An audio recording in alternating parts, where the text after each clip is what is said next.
Hello everyone and welcome. My name is Scott White. I'm the Communication Manager with the Primary Health Network and I'd like to welcome you here to our immunisation update evening. Before we do commence, I would like to acknowledge the traditional custodians of all the lands that we're broadcasting tonight, and we'd like to pay our respects to elders past, present and emerging. And also like to welcome any Aboriginal people that are viewing the broadcast this evening. We're going to keep it fairly casual, I think, tonight. Patrick, Chris and Sharon are here from H&E Health to talk specifically, I suppose, around immunisation issues in their particular health district, but obviously some of the you people will be from outside the district, but obviously the information will be relevant to you as well. So, without further ado, I will introduce Patrick Cashman, who's the Immunisation Coordinator for Hunter New England Health. Thanks, Patrick. Thanks, Scott. Hello, everyone. Let's grab my clicker. Good to see everyone here tonight. And I've got Chris and Sharon with me, and Jodie and Angela are elsewhere off-site answering your questions. So please send in your Slido questions. We've got Todd operating things here tonight, and huge support from Mel and Scott from the PHN. Really like to welcome any Aboriginal people out there tonight, and just remember how important it is to look after Aboriginal people and to work with Aboriginal people. We don't do much more important in Australia than improve the health and welfare of Aboriginal people that we work with. So welcome to everyone there. So this is an annual immunisation update for Hunter New England for authorised nurses. So we usually travel around Hunter New England and do updates, but this is the new COVID update. So thank you very much for joining in. And also this is particularly targeted for Hunter New England nurses who may not have kept quite up to date with things. This will bring you up to speed. So I have jurisdiction for Hunter New England and this will bring you up to speed. If you're listening from other areas, then please check in with your PHU or your immunisation coordinator. And big thanks to the PHN and Colleen and Donna at Central Coast.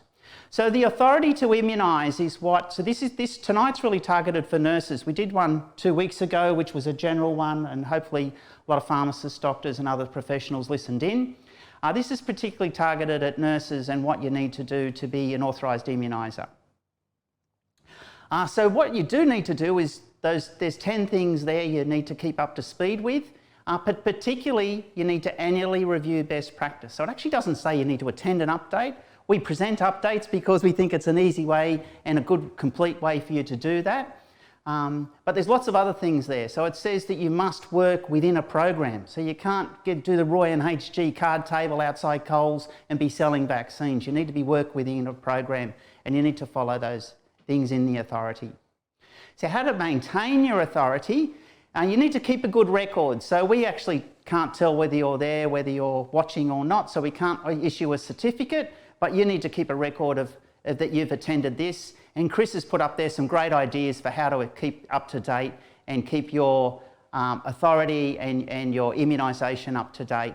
There's some great apps there. You can keep records. And there's some things you can do. So make sure you do your annual CPR, read the To The Point newsletters that we send out.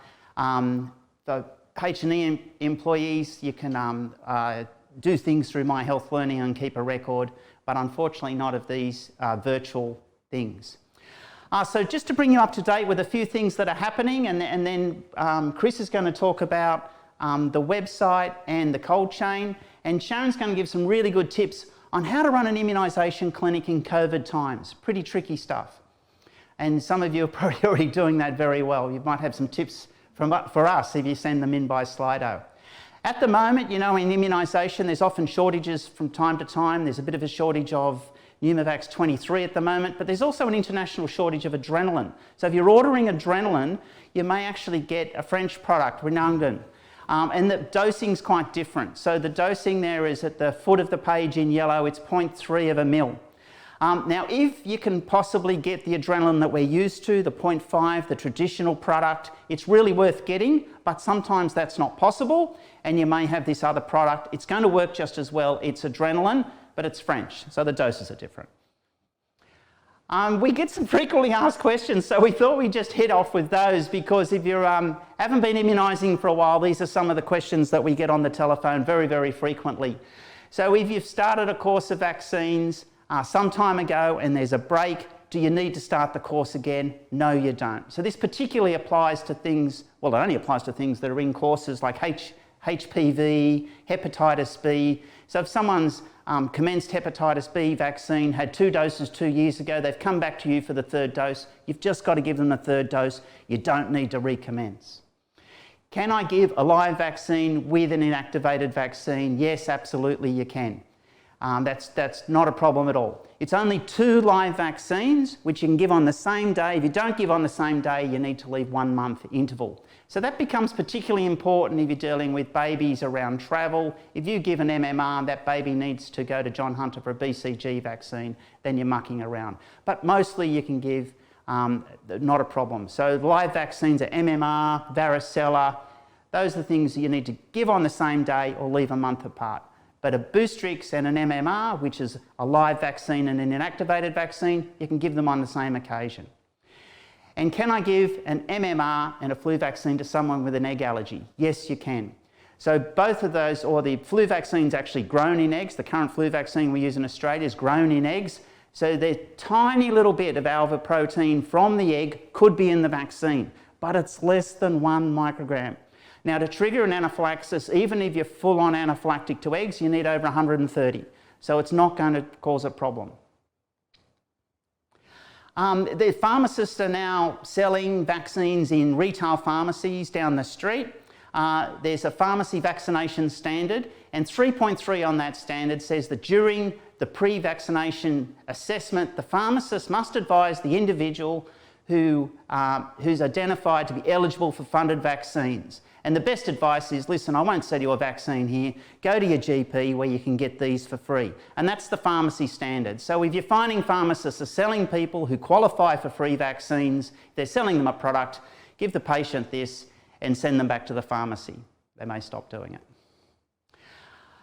One thing that has changed, if you haven't been immunising for a while, is the handbook, a familiar handbook that we used to carry around and thumb and have our favourite pages that used to just fall open for us. Now it's digital and online. So it does take a bit of getting used to, but you need to play around in it. So you just Google digital handbook, immunisation handbook, and it'll come up for you. It's actually got the similar sort of format as the paper book that you're used to, and the easiest thing to do is go to diseases, find the chapter you're after, measles, meningococcal, varicella, but the order within the chapter is changed. So up the top is the recommendations, which is what you really need to know, because that's the advice you're following. It can be a bit tricky to find your way around, and it does take a bit of time to get used to, but it's worthwhile. So you're really not taking immunisation advice from us. The handbook is your standard of practice, and it's what you're following.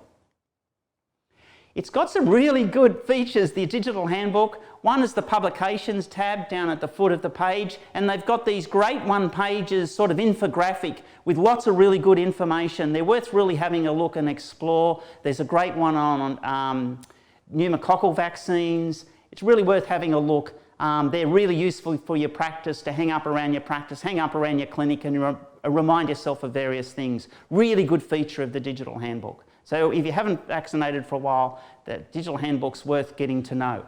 Another really good thing that's happened lately is a new website started by Professor Julie Leask, SKYs, sharing knowledge about immunisation. And there's lots and lots of evidence gone into this. They've done lots of interviews with young mums, found out the things that they're concerned about, and put lots of stuff. The website has got 2 sections, one for health professionals like yourself and one for parents with questions. So a lot of people have questions about vaccines, and that's absolutely no problem. And this is a really great resource to go to so you can help answer those questions, not just with the facts about the vaccine, but ways of answering them, ways of dealing with complex questions and concerns that people have. Really good resource. So what's happening at the moment? Well, we need a vaccine. Last year we had a conference that was lots of fun, and we finished with a big song which was a parody of a Beach Boys song, and the chorus was, to protect the whole world, we need a vaccine. Well, how true that's been. So everything's going pear-shaped at the moment. The stock market, you can't go to the footy, you can't see your friends, you can't visit anyone.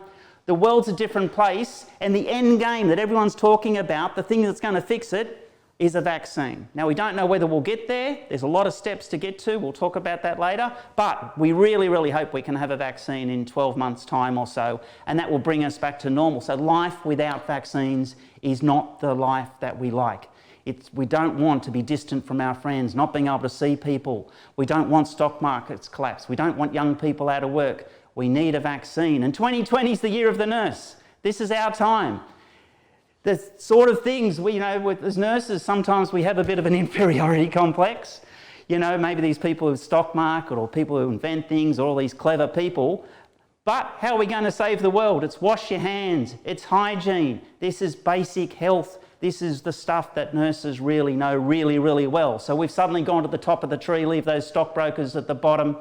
Nurses are really important. We can save the world with the knowledge that you have. So really, really important. You can see there washing your hands, really important. Interestingly, on the cap on the right-hand side is a syringe. So vaccination's really important. Nurses are absolutely pivotal to vaccination. And there's a naughty boy on the bottom right there who didn't wash his hands. But I shouldn't make fun of him. The guy's sick in ICU and I wish him all the best. Hope he does all right. Hope everyone recovers. And good time to remember that a lot of nurses and doctors will be really at the front line with sick COVID patients in ICU and other acute areas. Over 40 doctors and nurses have died in Italy. This is a really serious business. So that skill of donning and doffing, particularly taking everything off when you can really cross-contaminate yourself, basic healthcare that nurses are really good at will be the fundamental way that we get through this together. And there's a blank slide. The social distancing, you think, well, is it worth it? So this graphic's not perfect, but you can see there at the top, if you have COVID and you come in contact with 2.5 people in the first 5 days, after 30 days, that's going to be 400 people potentially affected. Whereas if the foot of the page there, if you're one person and you contact less than another person, it's only 2.5 people. So the way we stop this is social isolation. And it's actually working. So we're doing that in Hunter, New England, and everyone out there's about 1 million people in Hunter, New England. Everyone's staying at home. Absolutely fantastic effort, and it's making a huge difference. We've actually seen a decrease in new cases just in this last week. Is that right, Chris? Yes, not many cases. Yeah, yep. So it's absolutely fantastic, and that's due to social distancing and through to the work of the public health unit, through contacting cases, isolating them, finding their contacts, getting them tested, isolating them if necessary. So that basic public health work, and we've surged at the public health unit. We've got over 50 new staff there now. So that basic public health unit is what all countries around the world, the ones who've been really successful, so Singapore, South Korea, that's what they've been doing, and it's what we're doing in the public health unit in Newcastle. And thank you to everyone who's come on board and helped with that work. So does it work? So yes, it does. This is really interesting. So this is flu tracking data. So flu tracking, a lot of you will get an email every Monday morning asking if you had cough and fever, and over 55,000 people in Australia participate in that. Now you can see on the top there, the 2 lines is the last 5-year average and last year's cough and fever report. And you can see this year's cough and fever reports and people away from work have absolutely decreased in the last 2 months. That's because of social distancing. That's everyone staying at home. So this really works to stop viruses and other infections between people. It's really making a huge difference. And it's making a huge difference with COVID. And it's making a difference with other diseases. So the social distancing, all of a sudden we're not sharing bugs. So this is pertussis, which is not a virus, as you know, it's a bacteria, really tricky bacteria. You can see the top there is the average for the last 5 years at this time of year for pertussis, and you can see there in 2020 we're way below 100 notifications for pertussis. So that's incredible. The next graph there is the last 12 months. And you can see we're right down for the monthly, because people aren't mixing, they're not coughing over each other, so we're seeing a lot less pertussis. And the graph at the foot there, the third graph there, is really, really interesting. So that's the last 28 days. and you can see a decreasing trend. So with increasing social isolation, people aren't sharing germs, and we're seeing less pertussis transmission. So this is really working. People are doing the right things, and nurses are leading the way. So a little bit about coronavirus. Obviously there's no vaccine for coronavirus yet, and this is a vaccination, immunisation update, but we just want to talk about coronavirus because it's so topical. So there's hundreds of coronaviruses out there. Most of them live in animals. Sometimes they jump to humans, quite famously with SARS in 2003, MERS since then that live in camels. Now Australia actually has the largest wild camel population in the world, so we hope we don't see MERS in Australia. And now, of course, COVID-19.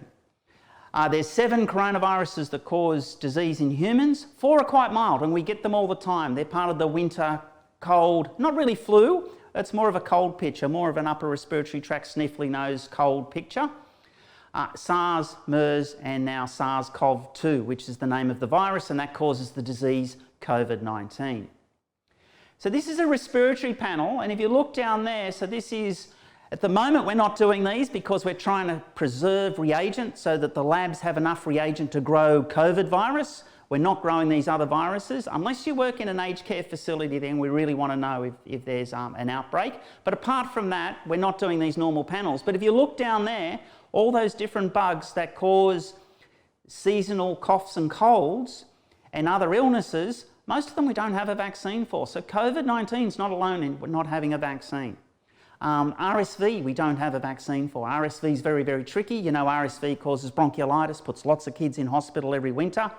We don't have a vaccine because you can get RSV repeatedly. A same kid can go into kids ward with bronchiolitis once or even twice in the one season. Very difficult to make a vaccine to stimulate immunity if the natural bug doesn't give you immunity. So there's lots of viruses there. Interestingly, the second from the foot of the page there is the human coronavirus. So that's not SARS-CoV-2, that's the normal coronavirus. So if you do see a result positive for that, it's not COVID-19. So in England, they've been relying on this modelling, and they made their modelling public very, very early. So really looking at mitigation. So the highest curve on that graph is no action at all. And the calculation from this great paper, and the reference is there, is that would be 60 times their capacity of ICU. So that's just not doable. So England and the United States have probably moved a bit late, and you can see that in places like New York, Washington State, and in the UK, the death toll's really risen. So both in New York and the UK had a death toll of over 600 in each place today in the last 24 hours. So that's what we don't want in Australia. So we've moved to social distancing, but we also put our public health processes in place a little bit early. So the idea is that without any mitigation, you get this exponential growth, but with what's called the hammer, so a quite severe social distancing at the beginning, and then hopefully later on we'll be able to dance and enjoy the fruits of this hard work that we're doing at the moment. So the public health action that the public health unit that we've surged and are doing, identify cases, isolate cases to stop transmission, trace contacts, repeat. And now with the government have added social distancing, and we really appreciate the efforts of all sorts of people involved in helping with social distancing, especially individuals. So vaccines, as you know, is a really big group activity. If we all vaccinate, we protect the odd person who can't have the vaccine because they're allergic to it or because they've got some medical conditions. So vaccines are something we do for ourselves, but also something we do for the whole community. Makes a huge difference, and social distancing's the same. So it's sort of getting back to values of looking after each other. It's not only about the individual. Now yesterday, interestingly enough, the Australian government released their modelling, and this is just available on the website, and Professor Jodie McVernon is one of the main modellers. She's been involved in vaccination for decades, absolutely fantastic. So the paper's there for people who are particularly interested, but the summary's there, and you can see there that social distancing's a huge part of it, and washing your hands. So good nursing skills, hand washing, part of the whole picture. But interesting enough, the Australian government and what they're basing their decisions on, they weren't releasing that information, that modelling for some time. but now they have it there. So that's interesting. And listening to Professor McVernon interviewed recently, she said there's actually so few cases in Australia, it's very hard to model because most of our cases have been imported from overseas. So what happens if you get COVID? Obviously the end game is a pneumonia. X-ray films talk about this ground glass chest X-ray. This is one from, where's it from? Not Hong Kong.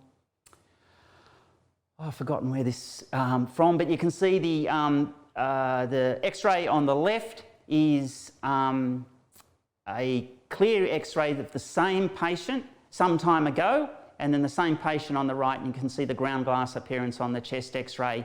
But chest X-rays don't show up very early, and when you read the radiology information, CAT scans are a much better way of picking up the lung changes with COVID. But interesting enough, so we don't have a vaccine, but I know a lot of people out there who are vaccinators, work a lot with children and pregnant women. So I've just got some stuff that some research articles about COVID that may be of interest to you. So there's a great paper here on the CDC website from the American Journal of Obstetrics and Gynecology, and it's called What Obstetricians Need to Know. So the issue with this is it's about 2 months old, but if you click on the link there and you scroll down, there's actually a little short sort of 3-minute audio that go through slides about what obstetricians, obviously implication, midwives, need to know. It's quite comforting, but it's very, very interesting. There's a little case series in there they talk about 18 women, 19 births, 1 sets of twins, and it doesn't give the reason, but 18 of those babies were delivered by cesarean. So if you're working as a midwife, it's just a quick 3-minute thing you might want to click on and go through. Another blank slide. Oh, no, it's not. As you know, Hunter, New England, up the top part of our area is the area called New England, so beautiful areas in Armidale, Glen Innes, extends out to Moree. So when I'm in Armidale and Glen Innes, I can see why they call it New England. I'm not sure about Moree. So big shout out to people in Moree and Narrabri. But that's an amazing centre for medical excellence. They've got their own journal there, the New England Journal of Medicine. It's quite world famous. Everyone's trying to get in it. So well done to New England for putting out your own medical journal. There's a great letter to that journal, 1st of April, just a few days ago, about an uncomplicated delivery of a patient who had COVID-19, had fever, and delivered the baby. And it's really reassuring to see that if pregnant women do get COVID-19, even at the end of their pregnancy, things go pretty well. Unfortunately, of course, the baby has to be separated from mum after delivery because we don't want the infant to get COVID disease. So that's a bit shame, and the babies in this article talks about being fed with EBM. But apart from that, mother and baby did well, reunited 6 days after delivery when they were discharged. So that's quite comforting, worth a quick read. It's only short, it's only a letter, so if you're working as a midwife, that's a good thing to have a look at. This really interesting paper in PEDIATRICS, it's from China about a month ago. So we know that children are greatly affected by COVID, thank goodness, that's great. And you can see there the ages down the left, under 1s, 1 to 5, 6 to 10, 11 to 15 and over 15, and then how serious those infections were. So you can see that not many, this is a case series of about 2,000 kids, not many were asymptomatic. So people are worried about asymptomatic transmission, doesn't seem to be a huge issue. There's a little bit going on, but since Australia have social distance, everyone's staying at home, we're really not seeing the sort of transmission that we would expect if there was huge amounts of asymptomatic transmission. So that's really good news. Then there's the mild cases, the moderate, but I just want to draw your attention to the critical there. So you can see the critical, there's not many kids in this case series of over 2,000 kids who are critically unwell with COVID, which is really good news. But do note that over half the kids who are critical were under 1 year of age. So if you do well, I know there's a lot of family and child health nurses out there who are working with kids, little babies under 12 months of age. We still need to take a lot of care to not infect babies because they can get more sicker than older kids. Not as sick as older people, there's no deaths in that age group that I know of, but take care if you're looking after babies. So that's a group we do need to take care of with COVID disease. But the source of truth for COVID, especially if you're working in general practice, is the pathways. So this is religiously kept up to date. There was a great presentation in this space last night by John Ferguson, Tony Merritt, and Professor Lowenthal, and the wonderful ED Kathy. Thank you.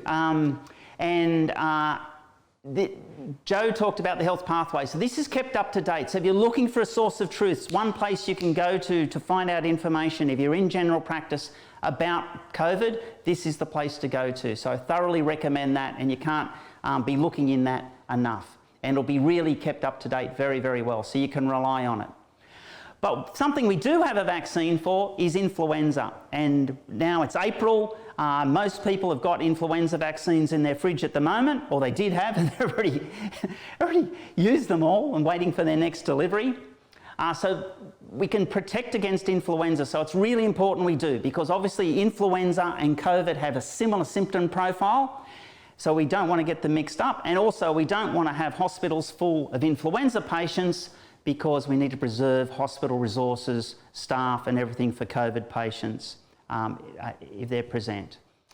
So there's some of the differences there you can see between COVID and seasonal influenza. I just draw your attention to the mortality rate.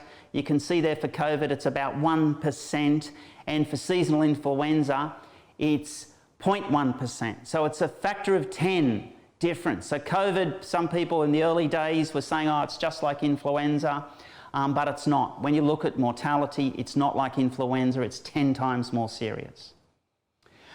So influenza, which we do have a vaccine for, it's a disease of older people, so on the right-hand side there, but also of kids. Kids get influenza, and kids are important in the transmission chain for influenza disease. So we really want to protect kids from having influenza. So children 6 months to under 5 years of age are free and funded to have an influenza vaccine in all of Australia. It was funded by the New South Wales government, but now the Commonwealth government fund that. That's a whole of Australia program, because we really don't want influenza in the community at all.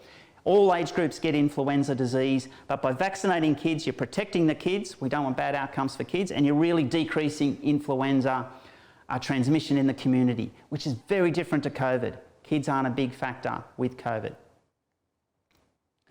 So we look at influenza-like illness for the last few years, and it's tricky dance. We always do this thing, well, should we vaccinate early or should we hold off? Because you can see that mostly the peak of influenza disease is August. Typically in this part of the world is August. Last year, the red line there, it came a little bit earlier. This year, we're asking people and for providers like yourself to offer those influenza vaccines as early as possible. Often we'd sort of wait to May, not this year. We really want to hit influenza hard, so it's not circulating for those reasons. We don't want to use up resources for influenza infection. So a lot of you are under pressure, working in environments under a lot of pressure to get influenza vaccine out as quickly as possible. So the 2019 season last year for influenza, there were 3,500 deaths. So this is still a deadly disease. Not as deadly as COVID, but still deadly and very transmissible. 18,000 hospitalisations. We really need to prevent that. We need those beds for COVID patients. And 300,000 GP consultations. So influenza really clogs up the health system. We really want to open up the health system for COVID, so please vaccinate for influenza. So influenza is a tricky bug. It changes all the time. The vaccine protection doesn't even last the whole season. There's some of the antigens on the outside, the neuradenamase, the hemagglutinin that the vaccine attacks. So this is a great slide from Professor Subraro. You can see there on the left, the first infection in the year with influenza, the virus replicates a lot. So that's that dark line going straight up, and the T cells respond. And at the top there's the symptoms, so upper respiratory tract infection, inerty and fever. You get those symptoms really early with the first infection. And then later on, your serum antibodies rise, so if you bump into influenza again in the same season, which is quite likely, by then you've built up antibodies. You may get a little bit of an infection, but nothing like the first time. You may get an upper respiratory tract infection, but less likely to get fever. And obviously with the vaccine, that's what we're trying to do. Now, what this graph doesn't show is that unfortunately those antibodies fall away and are not long lasting. So the vaccine effectiveness for influenza vaccine, it's somewhere usually, changes every season because the virus changes, the vaccine changes, but somewhere sort of around the 40 to 60%. So we say about 50%. So we can protect 1 in 2 people with a vaccine. Now sometimes you think, oh, well, that's not so good. 2 measles vaccines gives you 99% protection. What are we mucking around with a vaccine that only gives 50%? Well, when you look at those hospitalisations, GP consultations, if we can decrease them by half, and this year with the vaccine plus social distancing, we should be able to get it right down. It's a huge effort. And imagine if you had a vaccine sitting in your fridge that was 50% against COVID, you'd take it right now, of course. So 50% is good in the circumstances. So there's one particular vaccine, a flu-ad. Flu-ad is the product, and that's got an adjuvant in it. So the adjuvant's put in some vaccines to help them work better. So this is a graphic. This is a graphic from the textbook, and the second picture there, you can see the antigen and adjuvant. So that's the vaccine, the adjuvant helping the vaccine, and the cells pick it up and take it to the lymph nodes. So you get much better pickup of the vaccine. So works much better than a vaccine that's not adjuvanted. So these are the different influenza vaccines available this year. So you can see on the right, the flu-ad. The flu-ad quad is the one we use for over 65s. So that's got the adjuvant in it, specially designed for over 65s. So it's the flu-ad. So I'll get furious if you give the over 65 vaccine to anyone who's under 65. It doesn't really matter that much, but it's interesting. We've had a lot of people who have run out of flu-ad because the run of over 65s, and they haven't got it. Then it's better to give the Alfuria quad, which is made by the same company, than to let that person leave with no vaccine. So with all the rules changing, the social distancing, we don't know what will happen in a month's time. So if someone's there in your clinic and they're over 65 and you've run out of flu-ad quad, just give them an Alfuria quad. Yeah. Now the VaxiGrip there is the second from the right, and that's the vaccine we're trying to preserve for kids between 6 months and 5 years. You can actually give it to people over 5 years. Now in the past we've had a separate paediatric dose for influenza vaccine. This year's the first year we haven't. So these vaccines are much easier to use. There are much less pitfalls for vaccinators using these vaccines this year. But the VaxiGrip we try to keep for kids. I don't know how you remember that. Maybe when you give a kid a vaccine you grip onto them, or they grip onto their parents or something. So the VaxiGrip is the one we try to preserve for kids. So when you order a vaccine from the vaccine centre and you order children's vaccines, that's the one that's going to turn up. So this is the table from ATAGI, which is the national body, the peak body about vaccination. And you can see that it includes Influvac, and you can see there that's not greyed out, which means it's not funded, but you'll see that on the private market. So if you're working in commercial, occupational health, you may be using that vaccine, or in a GP practice where you're purchasing vaccines, or the pharmacies may have that vaccine. So it won't be funded, it's not in the GP practices, but you can see the age groups it's for. So this is the similar graphic from New South Wales Health. So things are slightly different, but it's actually the same information, just presented slightly differently. It doesn't have the private market vaccine. The greyed out areas are the ages that these are funded for. So you can see again on the right-hand side, the flu-ad quad is specifically for over 65s. But the gap between the flu-ad quad, that extra help that it gives people over 65 to get a better immune response with that adjuvant that we talked about, it's not enormous. So if you don't have it, please use the Alfuria quad and give them that vaccine rather than let them leave without any vaccines. What's that? We're busily answering questions. Good. Are there any questions that relate to what we're talking about now? We've covered them all. Oh, okay, great. So with the vaccines from the New South Wales Vaccine Centre, this will come out in the ESCI with the vaccines. It's also available on the New South Wales Health website, and it's really, really useful.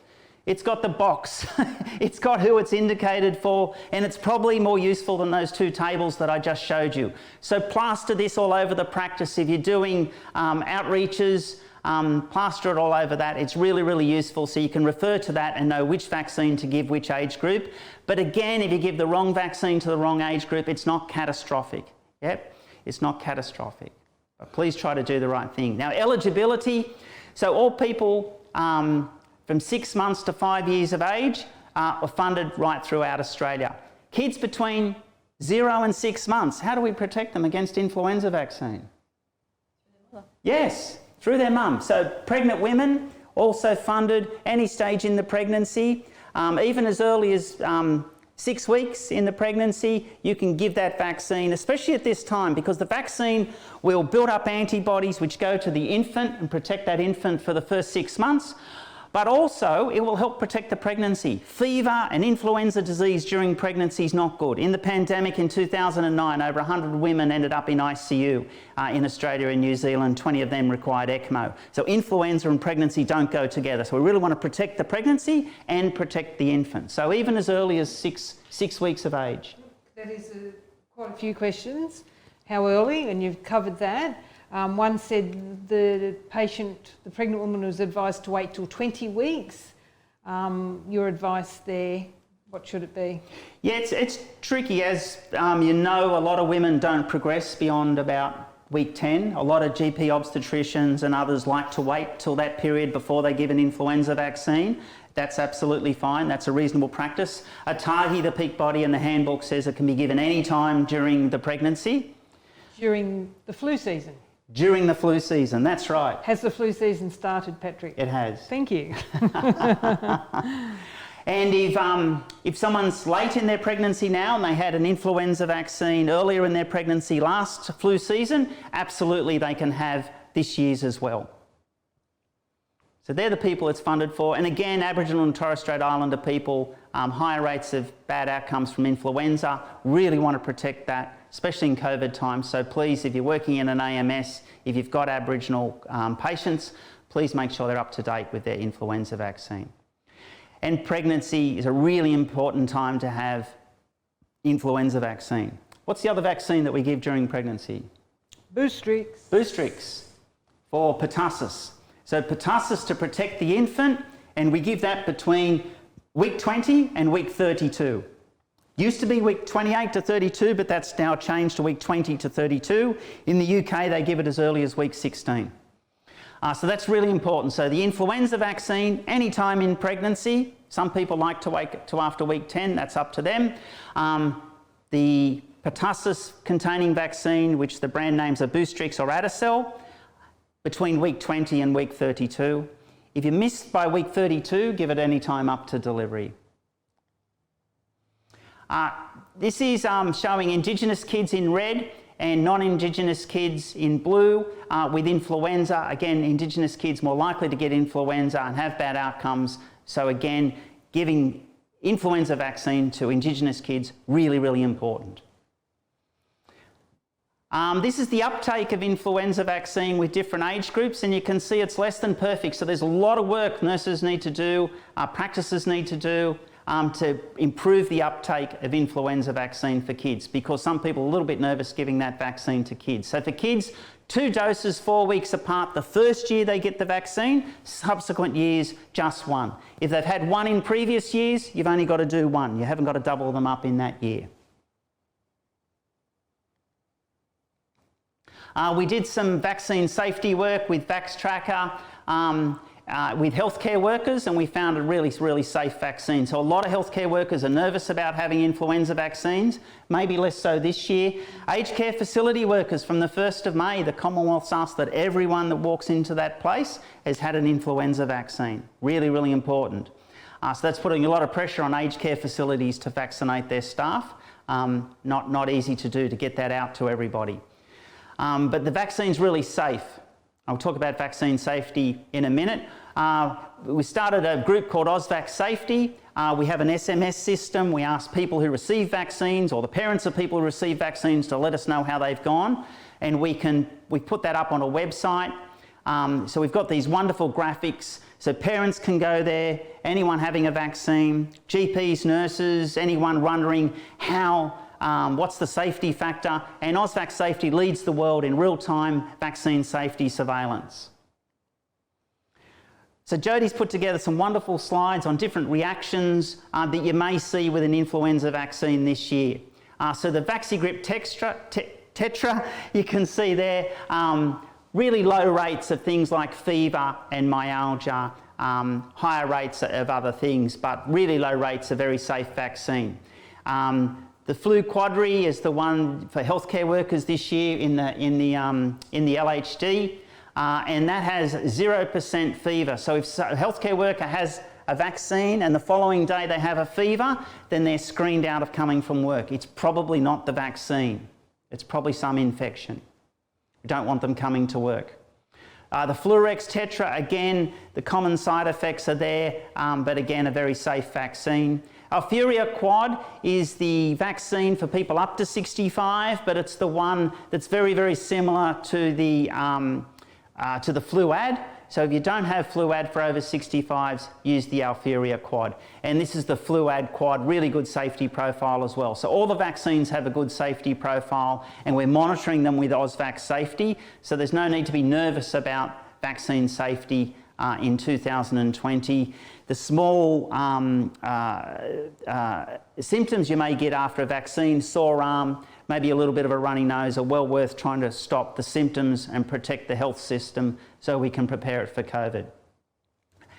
There are adverse events after immunisation, so it's really, really important as immunisers that we report them. We want a really transparent system. We don't want vaccines to be causing any trouble and for us not to know about it and for the consumers not to know about it. We want a nice transparent system, so please report any adverse events to us. Recommended way of giving the vaccine is IM and at 90 degrees. So for children less than 12 months of age, so for influenza vaccine between 6 months and 12 months, the upper outer vastus lateralis of the thigh. And you need to expose that well. If the small child with a big nappy, you need to undo that nappy so you can really have a look at those landmarks properly. You're more likely to get injection site reactions if you give the vaccine too shallow and it's subcutaneous. The vaccine will work just as well. You don't have to worry about the efficacy, but you're more likely to get a red area around the injection site. So some questions. Is anaphylaxis to a previous influenza vaccine or any of its components? Yes, don't have the vaccine. Egg allergy, you're good to have the vaccine. When is it too late in the season? Well, we don't have to worry about that yet. We're still early in the season. We really want people to have it, but it's never too late. If you've got influenza vaccine in your fridge and someone wants one, they can have one later on in the season. I've had influenza this season. Do I need the vaccine? Yes, because influenza, there's various strains and types. You may have had influenza of one type, different types are protected in the vaccine. You should have it. If I've had a history, there's no latex in any of the vaccines currently on the NIP for influenza. And if you've had a history of GBS, Guillain-Barré syndrome, should you have the vaccination? It's a difficult question, so it's worth pausing if you've got someone with a history of GBS. The Ausvac Safety and NCs have put together a great decision tree to help you, but essentially the summary of this is if their GBS is related to them having an influenza vaccine and having GBS in the past, then we don't give them the vaccine. GBS is mainly caused by gut infections, Campylobacter, so they've had a bit of diarrhoea, then they've had GBS, then it's not caused by the influenza vaccine and you're safe to give them that vaccine there and then in your practice. Now, influenza disease will cause GBS a lot more than the influenza vaccine. So giving influenza vaccine is protective of Guillain-Barré syndrome. There's some great resources on the NC's website, and New South Wales Health have put together this wonderful influenza vaccine provider toolkit with the great colourful stickers that you put on the basket in your fridge to help make things easier, and they're very popular and they're in that toolkit. Now I just want to talk a little bit about vaccine administration. We're giving vaccines, influenza vaccines especially to adults at the moment. So shoulder injury related to vaccine administration is something that's popped up in the last few years. We call it SERVA. Yep, so it's not tennis, serving, it's SERVA vaccine injury to the shoulder. Now, the bursa in your shoulder, it helps you be able to move your shoulder. It's like a fluid-filled sac, and unsurprisingly, fluid-filled sacs don't like getting poked with a needle. There's some great references there in the GP paper there. Don't aim too high, something GPs apparently take on board. Avoiding shoulder injury related to vaccine administration. There's a great case series there. You can see on the right-hand side that these people are inconvenienced for up to 6 months or even longer. So this is quite serious. You can really upset someone's life by them not being able to use their arm for 6 months. So we've got good injection technique. So in this one here, too high. You can see there because the clothing's restricted, the person's giving that vaccine too high, and this person's likely to get SERVA because they're likely to stick that into the bursa. Even if they don't hit the bursa, they'll inject around the bursa and irritate the bursa.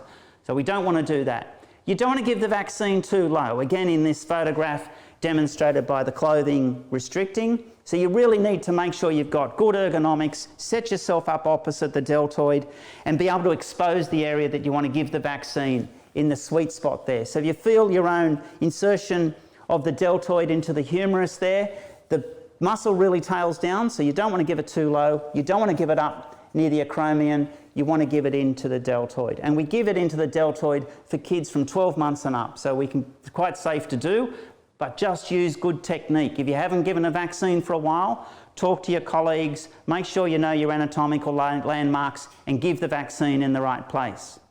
So I was trying to find a picture of a deltoid of a typical patient that you would see in your practice. So this is a fairly typical deltoid of what you'd see in your practice. That's Patrick with your shirt on. I wish. Yeah, so it's so that's where you give the vaccine into that deltoid there. So if you're not sure what to do, just sort of visualise this picture. And anytime you can get that guy up on screen, it's a good thing. So there he is.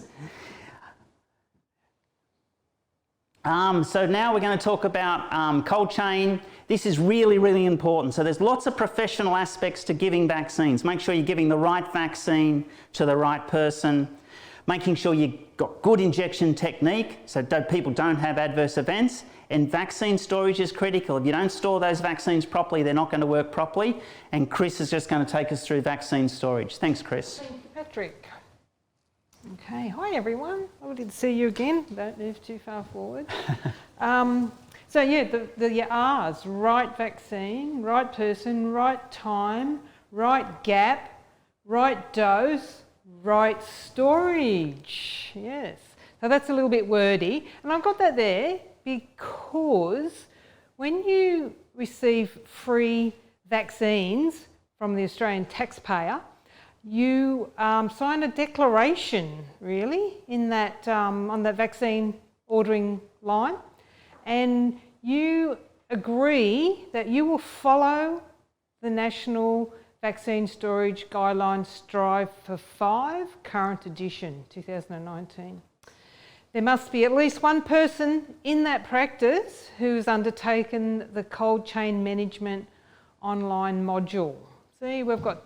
you will have access to those slides. We've got a lot of questions on accessing these slides. They'll be available. We'll let you know where you can access them. And these links are live on those websites, so you don't need to write them down. You must only use a purpose-built vaccine fridge to store vaccines. And what you must have is a computerised data logger. That is a logger that can give us a continuous record of the fridge temps. With new thermostability data, it allows us to keep vaccines that previously we would have just made you throw out, but we can only do that if we know the exact time outside 2 to 8 degrees, and it has to be in black and white. We have to have evidence of it. You must then download your logger weekly, review this data, and then store those files where someone can find them. when we ask or someone asks. You might, a year down the track, you may be required to retrieve those files. Well, another question we often get is, how long do I have to keep cold chain temperature records for? I don't think we've ever had a clear answer, but we've always considered them a clinical record, and so they should be attached to the youngest person who would have been vaccinated with those vaccines. So that's till the age that child is 25 years of age. So hopefully you'll be retired by then. Just keep them forever, okay? Now you must, have someone, when you download this, someone has to review it. You can't just download it and whoop, get rid of that. To supplement that, twice daily, you still have to do manual recording on a temperature graph. I'll show you an example of the best temperature graph to use later. So twice daily, minimum, maximum. I don't care if you do current or not, but you have to do the minimum, maximum. You must contact the public health unit if temperature's outside that range, with those exceptions of greater than 8 up to 12 for no longer than 15 minutes. And then you must conduct an annual self-audit, which is in Striver 5. And then educate all people who come in contact with the vaccine fridge, the power supply, or are responsible for ordering or receiving vaccines about vaccine storage management. Okay, this is new. I just saw this for the first time today, so tell me if I've missed it. But this is a vaccine storage checklist, and it goes through basically what I've just been through. So check that off, upload it. I've got the web address there. So, and it's a nice simple way of making sure you're on top of it all. So just quickly on vaccine ordering, all non-aged care facilities have to order online. Aged care facilities can fax. After all facilities receive their first order of the influenza vaccine, subsequent orders can be filled. Do not overfill your fridge. Use your order history on the vaccine website, so you can always look on the website and find what you've ordered previously. And notify any change of opening hours. The ministry just sent this out today. They've had so many deliveries of vaccines returned because practices in this climate of COVID-19 have changed their opening hours. So any changes at all, please let the vaccine centre know. We don't need to know. Change it on the website. So these are the resources, and this looks tiny and minute to me, so hopefully you can see it, but you will get a copy of the slides. Top right is the best temperature chart you should be using, and the links there will show you how to get there. New South Wales Health has a great cold chain toolkit for immunisation providers. If you haven't downloaded that, please go and look at it. It's got everything you require. So cold chain breaches, tells you there what to do. Go onto our website and download a cold chain breach reporting form. That's a little picture on our website to show you what the labels are, because if you can keep vaccines that have been exposed to a breach, you need to label them. And this information will be faxed to you after you've had a cold chain breach. Okay, managing a cold chain breach. Immunisation providers must report all cold chain breaches to their local public health unit. Okay? So here is a vaccine storage scenario. Who hasn't experienced this? You arrive at work and the vaccine fridge is alarming. What do I do? So first of all, turn off the alarm. It's very annoying. Is the door open? Is the power off? Every week we have these scenarios. Take a look at your manual min-max thermometer. Is it out of range as well? Does it agree with what your fridge is telling you? That's why we use a manual min-max thermometer. Isolate your vaccines. How can you do that? Yeah, that's a good old-fashioned way of doing it. What if the fridge cannot store the vaccines between 2 and 8 degrees? So your fridge is blown up. Okay, what do? Okay, where's that backup storage you have prepared? Get it ready. However, only do this after consultation with the public health unit. Sometimes the vaccines will be safer left in the fridge in the short term. Just give us a ring. Download your logger. When can you ignore a breach? This should roll off the tip of your tongue because we just did it. Temperatures between 8 and 12 for less than 15 minutes. If that happens, if you download your logger and you can confirm that that's happened, you don't even need to ring us. Document it on your min-max chart and leave it be. Visit our website to download a cold chain breach reporting form and further instructions on what to do. Okay? We're having little issues with our links being rather vague on our website. So I've got a little arrow there so you know where to go, and we are working on getting them to be not so vague. So download that form, gather together the details as described on this form and on the website, and then phone us. But please get all that information together first, please. Do not discard any vaccines without contacting us first. Why? Because this is our new thermostability data. Sometimes some vaccines you can keep. We don't want that thermostability data to be out there. We're not allowed to put it out there. It's not secret squirrel stuff. It's just important that it's interpreted correctly and that the most current data is used. So we will report on that on your behalf, okay? And then finally, document. So this is something that really is of interest to us. We would like you to send the file of your logger. We have most of the software, and if we don't, well then we'll worry about that later. But if you send a PDF, that's all we can see. We have no idea how long your fridge was above 8 degrees for. So, a bit complicated. However, you find where that file is saved, you right-click on it, click on the Send To tab, and there should be an option that says, for instance, send to a mail recipient, something like that. Click on this, add our email address, which is the one below there, and press send, and that would be so lovely. You don't need to photocopy anything, you don't need to PDF anything, just send us the file. And, no, thought I was out of it. Yep, this is for Sharon now. Thank you very much, and thanks for the questions, they're still rolling in.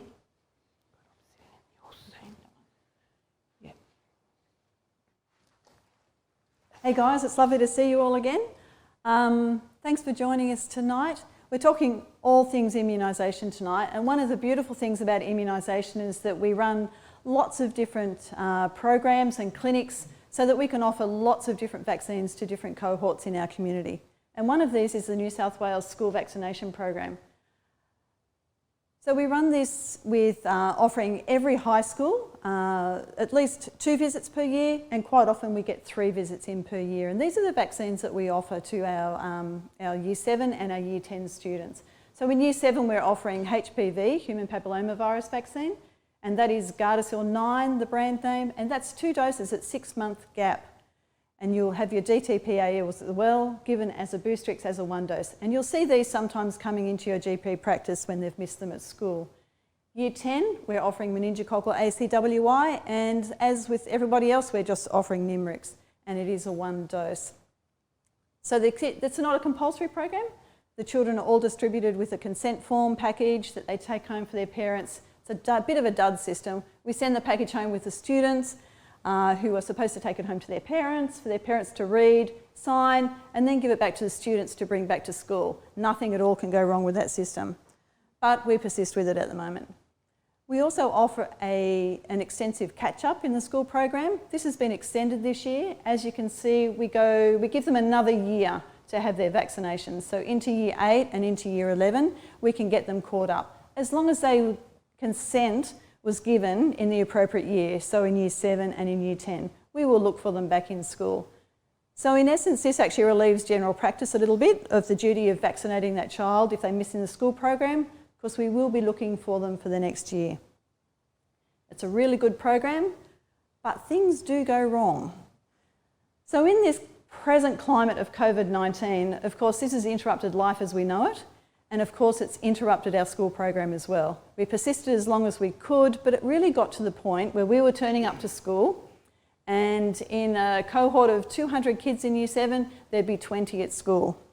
So a little bit of not a waste of time going, but maybe. But we also got to the point where the schools were asking us not to come. So the school program has been largely suspended in New South Wales at the moment. We'll be reviewing recommencement back in September, see how COVID's going. There's a talk of possibly offering meningococcal ACY in some form to our year 10 students in term 2. We're not sure what form that will take at the moment, but as we're heading into meningococcal season, they feel that it's important that we should at least offer that vaccine. You need to remember that any student who misses a vaccine in the school program will be caught up. Okay, we'll make every effort to catch that child up, either this year or next year, so in year 7 or 8 or 10 or 11. So there is a wide range of opportunities for that child to get vaccinated at school. So we don't want general practices to be really burdened with all of these students who have missed vaccines. So in the Newcastle area, out of 45 schools, we missed about 18 schools for their first dose this term. So there's a lot of students out there that have not received their first dose of HPV, but we will be looking for them at the end of the year. So if they come to your practice, please assure those parents, go back to the school program, you guys don't have time to do it, and we will catch them up. Also reassure them that their overdue school vaccines will not be incurring the income support penalties. So when they get that dirty letter from Centrelink that tells them that their payments are going to be suspended because they're overdue, it's very unlikely that it's due to anything with the school vaccines. Certainly not HPV, and most probably not the Boostrix. So let's go past school vaccination program. Let's talk about other immunisation clinics. So here we are in April, so we're in the full flight of immunisation clinics for influenza, and we're trying to do that in a time when we're also social distancing, we're trying to protect people, we're closing down our practices as far as walking in goes, and we're trying to protect people against COVID. But we also know that our NIP vaccine programs are so important, and we must continue these programs because the last thing we want at the end of COVID is an outbreak of vaccine preventable diseases like measles, mumps, pertussis. We don't want pertussis taking off again either. So it's really important that we keep these programs going. Our infant and early childhood vaccines, our adolescent catch-ups, of course our winter influenza and our other adult vaccines. So keep pushing ahead with those, and let's see if we can give you some tips on how to do it. So COVID has really put the cat among the pigeons as far as general practice goes. So as far as informing your patients about their obligations, declaring their health, etc., and coming into the surgery, you can't go past signage. And I can't stress how important signage is. A sign on your front door is not enough. You need to have signs on all your doors, along your counters, everywhere, so that people really do get the message. And this is just an example of the information that really needs to be on a sign somewhere in your surgery, informing people of what they need to tell you about and what their obligations are. And for those who live in an area where there are different community languages, please give some consideration to having translations of those signs in those different languages as well. Social distancing. We're all familiar with those crosses on the floor. We see them everywhere now, in the supermarket, Bunnings, everywhere. We've even got them at work, up and down the corridors, in the lunchroom. Chairs have been taken away from the lunchroom, from the table, so we can all sit at an appropriate distance. So we need to remember that social distancing needs to be really clearly followed in general practice, usually a very busy place. So really please remember, remind your staff that they should not be coming to work if they're feeling unwell at all. These are just some tips: sending out reminders to eligible patients, asking them to call in advance, okay, if they're not feeling well, to see whether they should be coming in or doing a phone consultation. Ensure that there is somebody to actually assess patients over the phone. We all also know that our oldies like to come to the surgery early. It's their social outing for the week, and some of them it's every week. So we just really need to make sure that our patients are not coming in early. Some surgeries have taken to actually locking the front door and having people knock on the front door. We can have appointment systems for our vaccination clinics. We can ask people to wait in their cars and phone the surgery and let them know that they're there, and then they'll be phoned when it's time to come in, and return to their car after vaccination. And one of the biggest things is cleaning. Really important that everything is cleaned, and really cleaned frequently. So this is just a notice that you could have on your front door. My husband turned up to the surgery the other day and said he had to stand there and knock and wait for someone to come and ask him a few questions. But really good techniques. A few weeks ago we would have thought that that was a little bit outrageous, but not anymore. So for a clinic setup, you need to make sure that you have the ability to check patients as they're coming in. So we don't expect people who are unwell to be coming in to our vaccination clinics. They should have been assessed before they get to the clinic, but we still need to ask them those questions once again.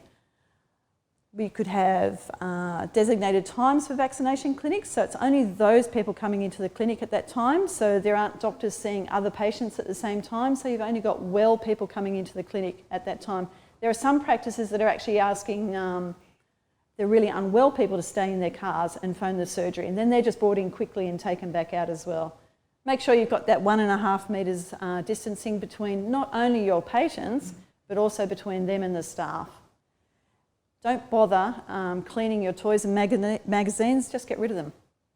Okay, and if you've got an alternative entrance and exit, then that's a real bonus. I know not all practices do have that, but if you have, that just avoids them walking past each other in the waiting room. You just never know who's sitting in the waiting room. Once you get into your vaccination clinic, can't stress hand hygiene enough. So you're not only touching the patient, but you're going to the fridge. Most of our flu vaccines come in multi-dose packets, so you're going backwards and forwards to that same packet at least 10 times with 10 different patients in between. You're touching the fridge all of those times as well. You're touching the patient's record, their blue book, or what other record they've got. Please, before you do all of those things, and in between all of those things, wash your hands, gel. Don't want your hands to become a germ farm. So we need to make sure that we only have one adult with each child where possible. We know that that's not possible for every child, but most it is.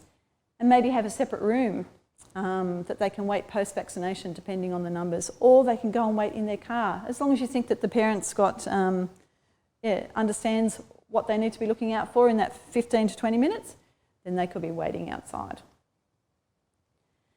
Usually in a normal situation, we wouldn't put off a child who had a minor illness, like a minor respiratory illness or a really mild temperature. We wouldn't put them off because it's not a contraindication to vaccination. But in the setting of COVID, we really need to be careful about these children. Number one, these children, if they've got any respiratory symptoms, they probably shouldn't be coming into their immunisation clinics anyway, because you would have assessed them beforehand and screened them.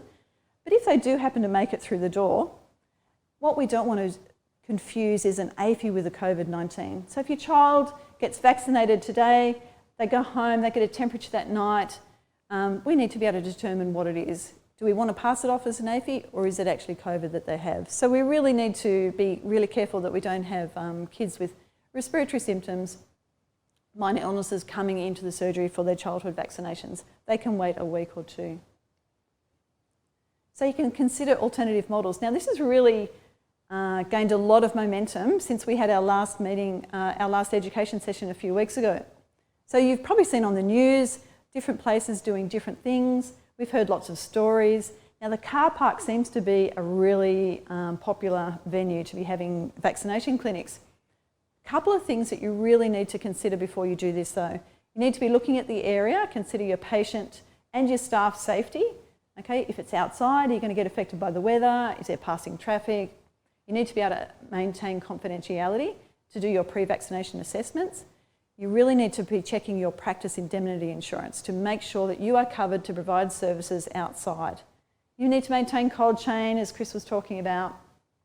There need to be somewhere for them to wait, okay, post-vaccination, manage an adverse event, all of these things that could happen normally in a practice. You need to be able to maintain those outside. And you need to make sure your staff get some breaks, because I think you'll be having people lining up and you need to look after your staff. So these are some of the pictures that have been coming through. People not only vaccinating, last time I called it drive-by vaccination clinics and I got in trouble. It's actually drive-through vaccination clinics, and this is opposed to drive-through testing clinics, which we know have been going on for some time. So these are, some people are actually vaccinating people while they're sitting in the car, as you can see in the top right. Other people actually set up a clinic outside. So people are getting out of their cars and coming in, but you are outside, so you're not in that confined area. So, and that little cartoon on the left, driving up, getting your vaccine, does without the flu, which is really good. So there are lots of things happening all around the country, and be creative, but be careful, and just make sure that you're doing that in the right way for your patients, your staff, your insurance, everything, okay? You just need to think it through. And to preserve your sanity, especially in general practice, because we know that general practice is so busy and so overwhelmed at the moment, just remember that the local child and family health clinics for routine immunisations for childhood are continuing. So they are there. You can refer your clients, your patients to these clinics if either you don't have room for them in your clinic or they don't want to be coming into the practice. So don't forget, on our website, there are all the free immunisation clinic dates up there. Refer your patients to them. These are some great resources. So New South Wales Health has some really good resources for you to use in your general practice. The PHN has some great questions and answers about setting up different clinics. And APNA also has a Q&A and some great ideas on running flu clinics during COVID. So they're really good resources for you to look up. And I had a bit of a chuckle when I saw this. Every day before I come to work, I live 45 minutes from work, I check the M1 traffic flow map to see that I'm not going to get held up on the M1. And this is one they had the other day, which I thought was a bit of a good one. Just reminding people not to travel, because our small health facilities will not cope if they get an influx of cases of people who get unwell while they're away. So it's a good thing to remember to stay home. I think I'm done. Yeah. Thank you, Sharon. Pleasure. That was great. I guess it could be a drive-by, because you go in and get a shot, don't That's you? That's right, you go by and get a shot. You go by and get a shot. Yeah. The other thing to do if you're setting up clinics in your car park is road safety is really important. You don't want kids, you don't want to be trying to stop one problem and create another. And the Hunter New England free vaccination clinics are just for children under 5, so adults can't get influenza vaccines there. And it's probably fair to say that your drive-through vaccination clinics are more likely to be for adults. Yes. Yes. Absolutely, yes. Very hard to vaccinate a child while they're strapped into their car seat. Yes. Well, it's good we're talking, because we've got the dancing baby up there, always popular. So little kids, we'll just talk a little bit about vaccination and go through different vaccines before we finish off, and then we'll have a question and answer panel where your Slido questions coming in, Chris and Sharon will be able to answer those for you. And Jodie and Angela are elsewhere, and they're answering the Slido questions as we go, typing in some answers. Is there any questions there at the moment, Chris, that you want to cover? The question, like 5,000 times, is 2 flu vaccines in one season or not? Oh, okay. So children between 6 months and under 9, the first year they have an influenza vaccine is always 2. And there's 2 medical conditions that routinely get 2. Stem cell transplant and solid organ. Solid organ and bone marrow transplants, always 2. In the first year. Only the first year. Other than that, there's no recommendation for a second one in the same season. Except pregnant women who have it... One season, then the next.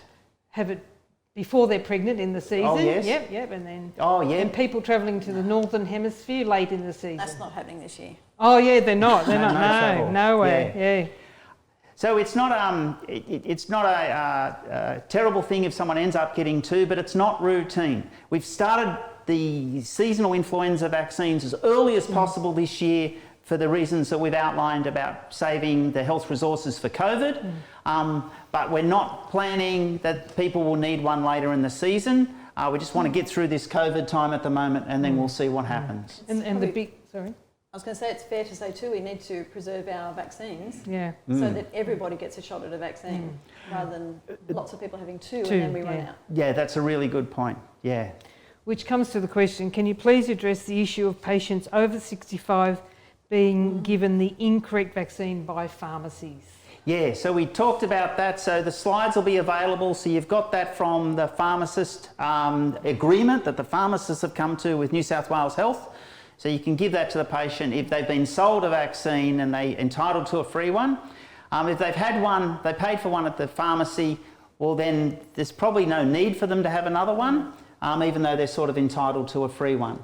If they insist on it and you're going to give them a second one, well that can happen, but there's no recommendation for a second one. So if they've jumped the gun, they've gone into the pharmacist and they've purchased one, and they come to you for a free one, there's no recommendation to have a second one.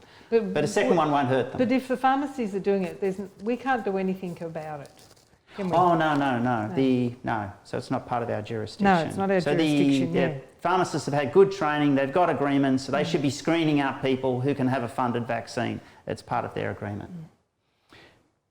Okay, continue.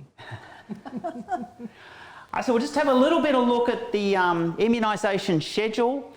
So little children under 2 really struggle to make IgG, and that's the antibody you make after an infection, and that gives you long-term protection because their immune systems are a little bit immature until that age.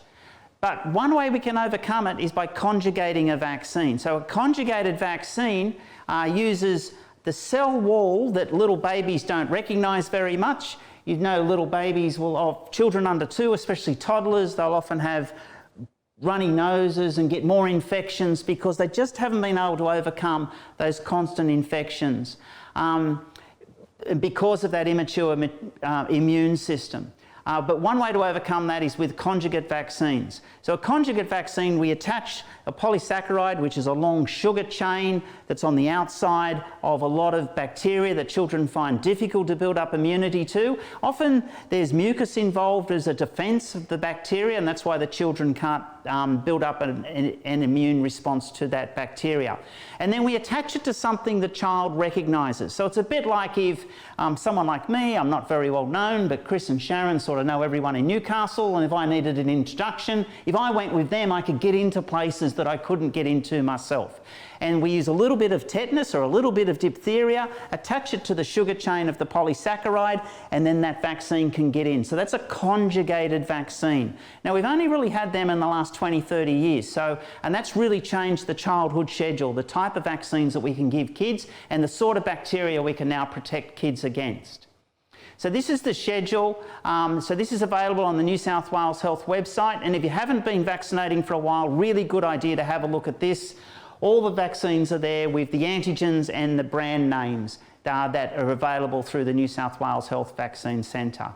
And you can see there at 12 months of age, the Immunisers vaccine, your conjugated vaccine, and that's conjugated onto some tetanus. So if you look at the product information, you'll see some tetanus. There's no tetanus in the vaccine, it's just the conjugated to get it into the cell to build up immunity. At 4 months and 6 weeks of age, the Prevnar vaccine is a conjugated pneumococcal vaccine. So until we had Prevnar, which was only about 20 years ago, we couldn't protect kids from pneumococcus. Since we've been able to do that, it's made a huge difference to kids' outcomes. So this is Hib disease from the 90s. So the Hib disease, we saw lots and lots of Hib. So I've worked in kids' wards where we used to have tracheostomy theatres in the corner because kids would occlude their airway with epiglottitis caused by Haemophilus influenza type B. We just don't have trachea theatres in the corner of kids' wards anymore. We have play areas instead because we vaccinate. So the vaccines make a huge difference. So since the 90s, Hib disease has nearly disappeared, or this type of Hib disease that caused that severe illness. because we vaccinate. So much better to vaccinate than to have the illness. This is the pneumonitis vaccine given at 12 months of age, protects against meningococcus, A, C, W and Y. And this is the reason, because you can see there that children from about 1 to 4 years of age, that purple patch there, meningococcus W causes a lot of problems in children that age. So that's why the government's funded that at 12 months of age. That's a one-off vaccine, and it's also offered in the school program in year 10, so kids about 15. So if adolescents about 15 are wandering into your practice at these times, they can't get that vaccine at school, please give it to them at the practice. We're not advertising, we don't want kids to flood into general practice, but if they're wandering in, don't withhold that vaccine from them. You can see there the red bars are meningococcus B causing disease, and the good news is that there's a vaccine for meningococcus B just in the last few years. It's a very amazing vaccine. It's what they call reverse vaccinology. So meningococcus B is a really complicated bacteria. It has about 350 different antigens on the outside. So if you take a little bit, you can't protect against the whole lot. So what they did is what they call reverse vaccinology, where they take the genome, so that's the pattern of the bug, and work backwards, so reverse vaccinology, to build the vaccine. So rather than starting with the bug, they start with the genome, and they've built Bexero. It works really, really well, seems to be really, really successful, and parents can purchase this to protect children against meningococcus B. And the PBAC in January this year made an announcement they were going to fund meningococcus B vaccines for Aboriginal children in Australia. And we were thinking this program would kick off about June, but like everything's been put back. We don't know what will happen or when the program's still funded. It's still going to happen, but we don't know when it's going to start. So if you're working in an AMS, this vaccine will be available at some stage, but we haven't heard an announcement about when it will be available for Aboriginal children. But look out for that coming up. The Pneumovax vaccine, so that's Prevnar and Pneumovax 23, because that protect against pneumonia, and COVID causes pneumonia, there was some thought that this vaccine would be protective, but it's not. COVID, SARS-CoV-2 will cause COVID pneumonia, and we saw the chest x-rays earlier, and pneumococcus bacteria, Streptococcus pneumoniae, will cause pneumococcal pneumonia. They're two different types of pneumonia, so this vaccine won't protect against COVID. There's a shortage of this vaccine, so we need to use it correctly. The pneumo tool that Chris demonstrated last time, I don't think we've got a slide on it tonight. That's a great tool. You can just Google up pneumo tool. You put in the patient particulars and it tells you how many pneumococcal vaccines this person will need. It's a really, really useful tool if you're vaccinating people, especially adults with complex medical histories against pneumococcus. Now, there's been some draft changes to what we do with pneumococcal vaccine. So these are draft only, so don't do this yet. Follow the handbook and follow the pneumo tool at the moment. So you know at the moment we've got category A and category B qualify for different vaccines. In general, most adults who have a chronic condition need 2 pneumococcal 23s, then a booster when they're 50 if they're Aboriginal or 65 if they're non-Aboriginal. The new draft, you can see that middle box there, everyone over 12 months of age will receive a Prevnar 13 and then 2 Pneumovax 23s for the rest of their life.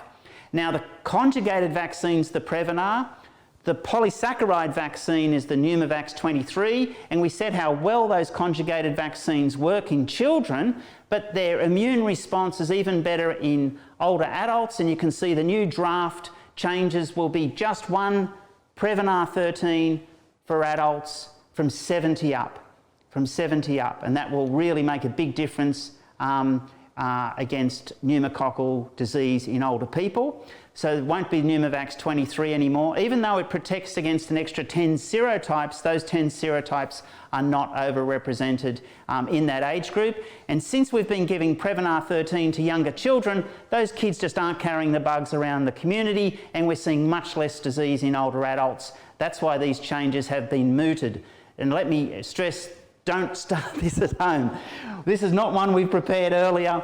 Don't start it at home yet. This is only proposed, but this may be on the way. So at the moment, follow the recommendations in the handbook and the pneumo tool, but look out for these changes on the way. So we used to have 2 categories of risk, it'll just be the one. And Sharon emphasised how important it is to keep up the regular vaccines. So with COVID, we desperately want a vaccine. We're all hoping to have a vaccine as soon as possible. We're trying to flatten that curve and wait for the vaccine. But we do have a lot of diseases that we have vaccines for. So it doesn't make any sense to not use those vaccines while we're waiting for the COVID vaccine. So we need to use the regular vaccine so we don't have any outbreaks of the diseases that we can actually protect against at the moment. So just a reminder, in the last 3 months of 2019, there was a terrible measles outbreak in Samoa. Samoa only has a population of 200,000 people, and they had 5,700 cases and 61 deaths in children under 4. That's a lot of deaths in a small population, and anyone who's been lucky enough to go to Samoa knows how family orientated they are, how devastating that was. That was only in the last 3 months of 2019. Compare that to COVID. Earth has a population of 7.8 billion. The first 3 months of this year, there's been, well, nearly 1 million cases now. That slide's 2 weeks out of date. And I think only 1 death in a child under 9. So we don't want to forget to vaccinate children with the regular scheduled vaccines that work really well, and we really want to protect kids. So do that at your general practice. There's wonderful clinics. Amazing Leone runs fantastic clinics here in Newcastle. The amazing clinic from Charlestown has moved to Waratah. So keep an eye on the website that Sharon put the link up there for. If you're working in general practice and you're overwhelmed with well kids seeking vaccines, you can refer people to those clinics. They all operate on appointments now, so we don't get crowding. And Maitland Council every Wednesday run various clinics around the Maitland area, and we're supporting that, and we thank Maitland Council for keep running those. So if you've got people live in the Maitland area, and in the past we've had the lowest immunisation rates of all Hunter New England in Maitland, so really want to help those kids get their regular vaccines. Really, really important. HPV vaccine, how exciting is this? This is a cure for cancer. This vaccine helps stop cancer, and a cancer that affects women disproportionately. So we started off in 2007 with the 4-valent, and now we use the 9-valent. So the top 4 serotypes on the top there cause nearly all genital warts, and since we've been using this vaccine, we just don't see genital warts anymore. And type 16 and 18 cause about 70% of cervical cancer, and added to those another 5 serotypes, and that helps protect against another 20% of HPV disease. See, this is the different cancers caused by HPV virus across the x-axis there, men on the right and women on the left. The grey is the amount protected from the quadrivalent, the 4-valent that we used to have, and the blue on top is the extra protection you get from the 9-valent that we currently use. So you can see some of those. So for cervical cancer, which is the one with the big numbers, so this is percentages. If this was raw numbers, we'd see cervical cancer just way off that chart there. So an extra 20%, so that's up over 90% protection. So that's absolutely fantastic. So hopefully the young women getting Gardasil at school, when they're our age, they won't be having war stories of people with pap smears that had bad results, or losing friends to cervical cancer. In Australia, about 200 young women every year die of cervical cancer. We won't have that in the future. So keep vaccinating, it saves lives. It's a really simple technology. Well, it's a complex technology, but it's easy to give, so make sure you keep protecting people. So dosing, Chris, a question? No? Dosing is really important. So you can see there, this is the immune response from a paper in 2017 by Peterson.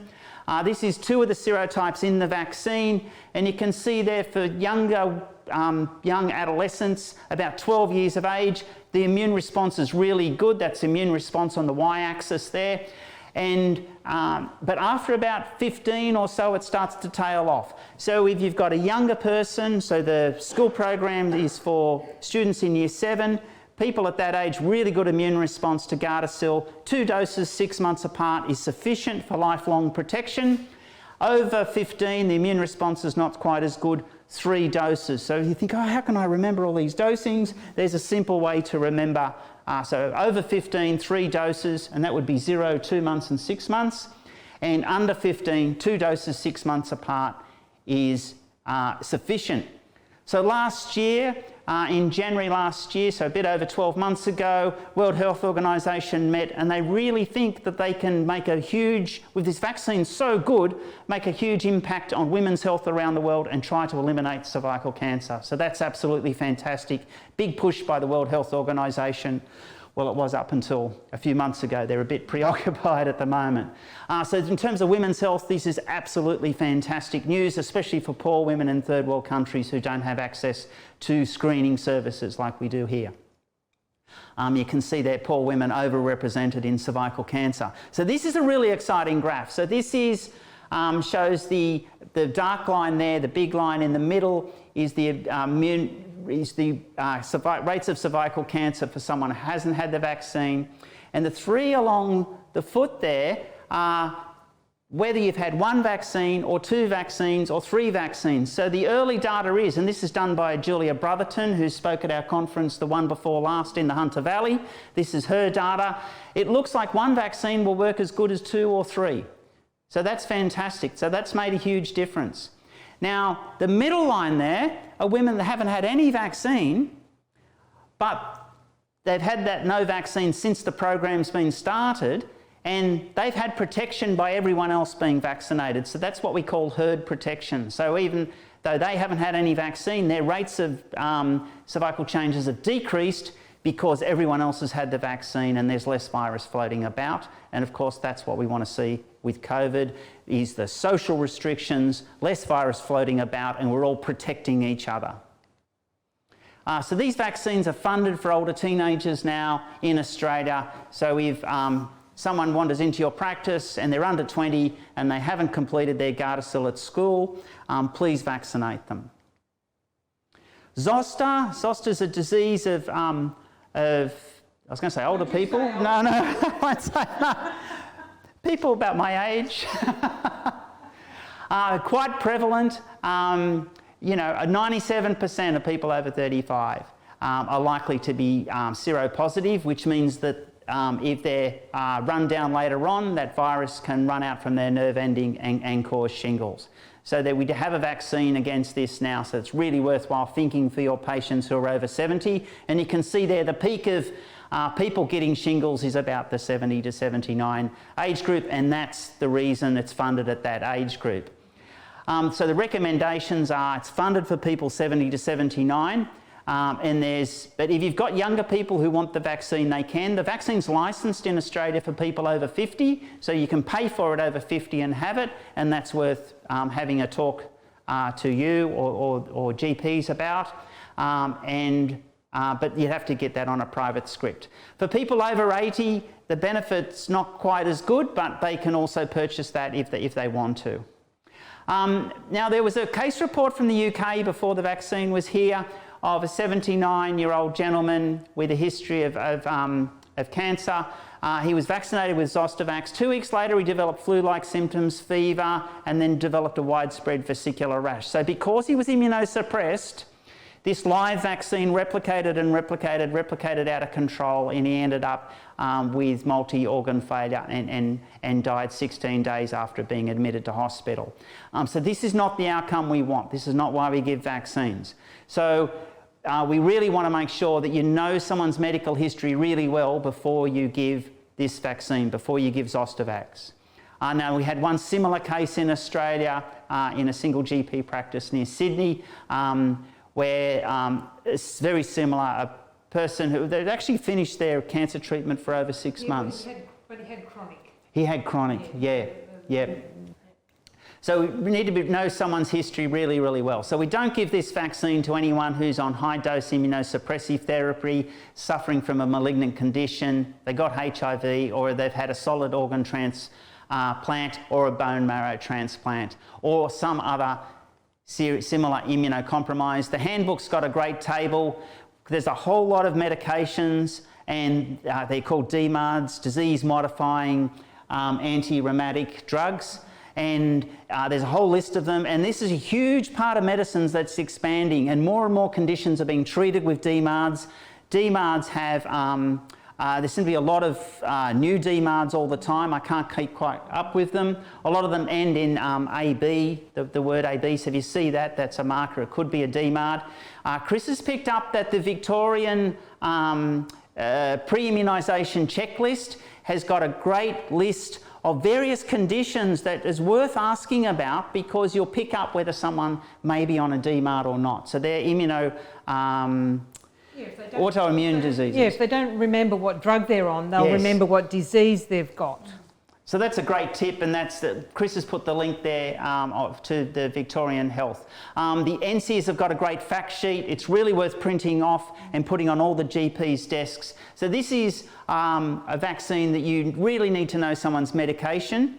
You really need to know someone's medical history before you give it, and it's not on the list of vaccines that authorised nurse immunisers can give without a GP order. So this is a vaccine that involves medical consultation. Just a little note also, there is an inactivated zoster vaccine. It is not available in Australia, so don't think you might be giving an inactivated one.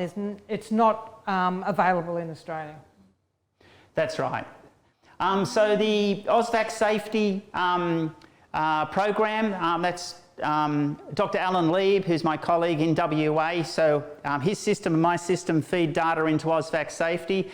Alan does most of the work in GP practices. He sends SMSs to people out between 70 and 79, and they SMS him back. All that data goes to the AusVac safety system, and we can see this vaccine's safe if it's given to the right cohort of people, and you screen out people who are immunosuppressed. And Chris is right, there's a non-live vaccine called Shingrix. It's a GSK vaccine. It's marketed in America. But it's not marketed here, and there's no plans to market it here yet. So it seems to have really good effects on stopping shingles, but it's not available in Australia yet. And in the days when we used to be able to travel, some people who were holidaying in America or going to a conference would duck down and pick up a dose there, but can't do that at the minute. No, can't travel at the moment.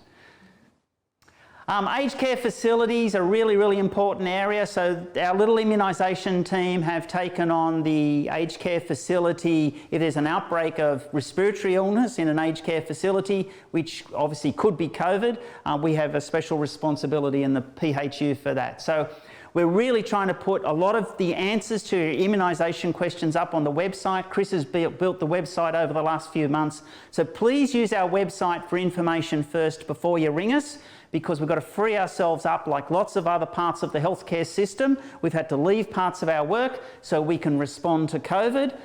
We're trying to have all the answers to your immunisation questions available on our website, or links to the handbook or other places you can find. So if you have a question about immunisation, check our website first. One thing we haven't talked about tonight is catch-ups for children on the schedule. We've got some great templates of catch-ups that you can use on the website. A lot of people come from overseas. They'll have records, immunisation records in other languages. On our website is linked to how to find a translator to get them translated to help you give the right vaccines to those children. But please try to access our website for information. Obviously, we're available if you can't find the information, but we're trying to equip you. You don't have time to ring us all day. We really want to equip you so you can find the information. But if you can't find the information, don't be a stranger, be in touch. So in aged care facilities, when do you start vaccinating? Well, now, as soon as you get the vaccine. Often in an aged care facility, you haven't got the cold chain is more difficult to maintain because you don't have as many staff. So as soon as those vaccines arrive, try to get them out in the arms of the residents so they're not sitting around in your fridge for a long time when the power can go out. Is the over 65s different? Yes, we've covered that. Will a dose of Pneumovax help protect against COVID? No, it won't. Aged care Aged care providers are now mandated to have influenza vaccine after the end of May, so big pressure on aged care facilities to immunise all their staff against influenza. If you're a small aged care facility and you don't want to get vaccines in, you could have an arrangement with a pharmacist that you're working with anyway with a lot of your residents. You may be able to send your staff there using a voucher system to pay for those vaccines, and the pharmacist may be able to immunise your staff. That's one way around that conundrum. Some people say the vaccine doesn't work very well. We've already said that it works sort of about 50%, which is a lot better than nothing. And obviously, against influenza, all these things we're learning, like washing your hands, not touching surfaces. I've been really, really careful not to be brushing the hair out of my eyes during the presentation because we're not meant to be touching our faces and things. So things like that are not easy, but we have to try and do them. But all those things will help protect against influenza as well as COVID. Accessing PPE for aged care is difficult, so PPE is not our area of expertise. We've been trying to focus on vaccinations, but there is a new email address. This has been sent out to all residential aged care facilities around Australia. You can please email them for PPE. They're well aware of your needs. They're going to privilege residential aged care facilities that actually have COVID cases first. But if you need PPE and you're working in aged care, that's the place to go to. There's lots of other diseases and that we can protect against with a vaccine. A really important one is Q fever. Q fever makes a lot of people in rural areas sick every year, and it's a very, very serious disease. It can end up in endocarditis, but even if you don't get that, you've seen, and many people there watching tonight would have seen very healthy, strapping farmers brought to their knees, even stuck in bed for a month or two with Q fever. This can be prevented with a vaccine. A lot of rural GPs give this vaccine. There's a great tool developed by our colleague Peter Massey and others called the Q fever tool. There's a link to it on this page. People can go in there, answer about 9 questions, and it'll give them their risk of Q fever disease and whether they should be going to have a vaccine or not. So this is completely preventable disease in rural areas. Please see your local GP or talk to your local nurse about that. So Q fever is really concentrated in our part of the world, in that Hunter, New England and southern Queensland part of the world. So it's a really important disease that is vaccine preventable. We really don't want to see any cases.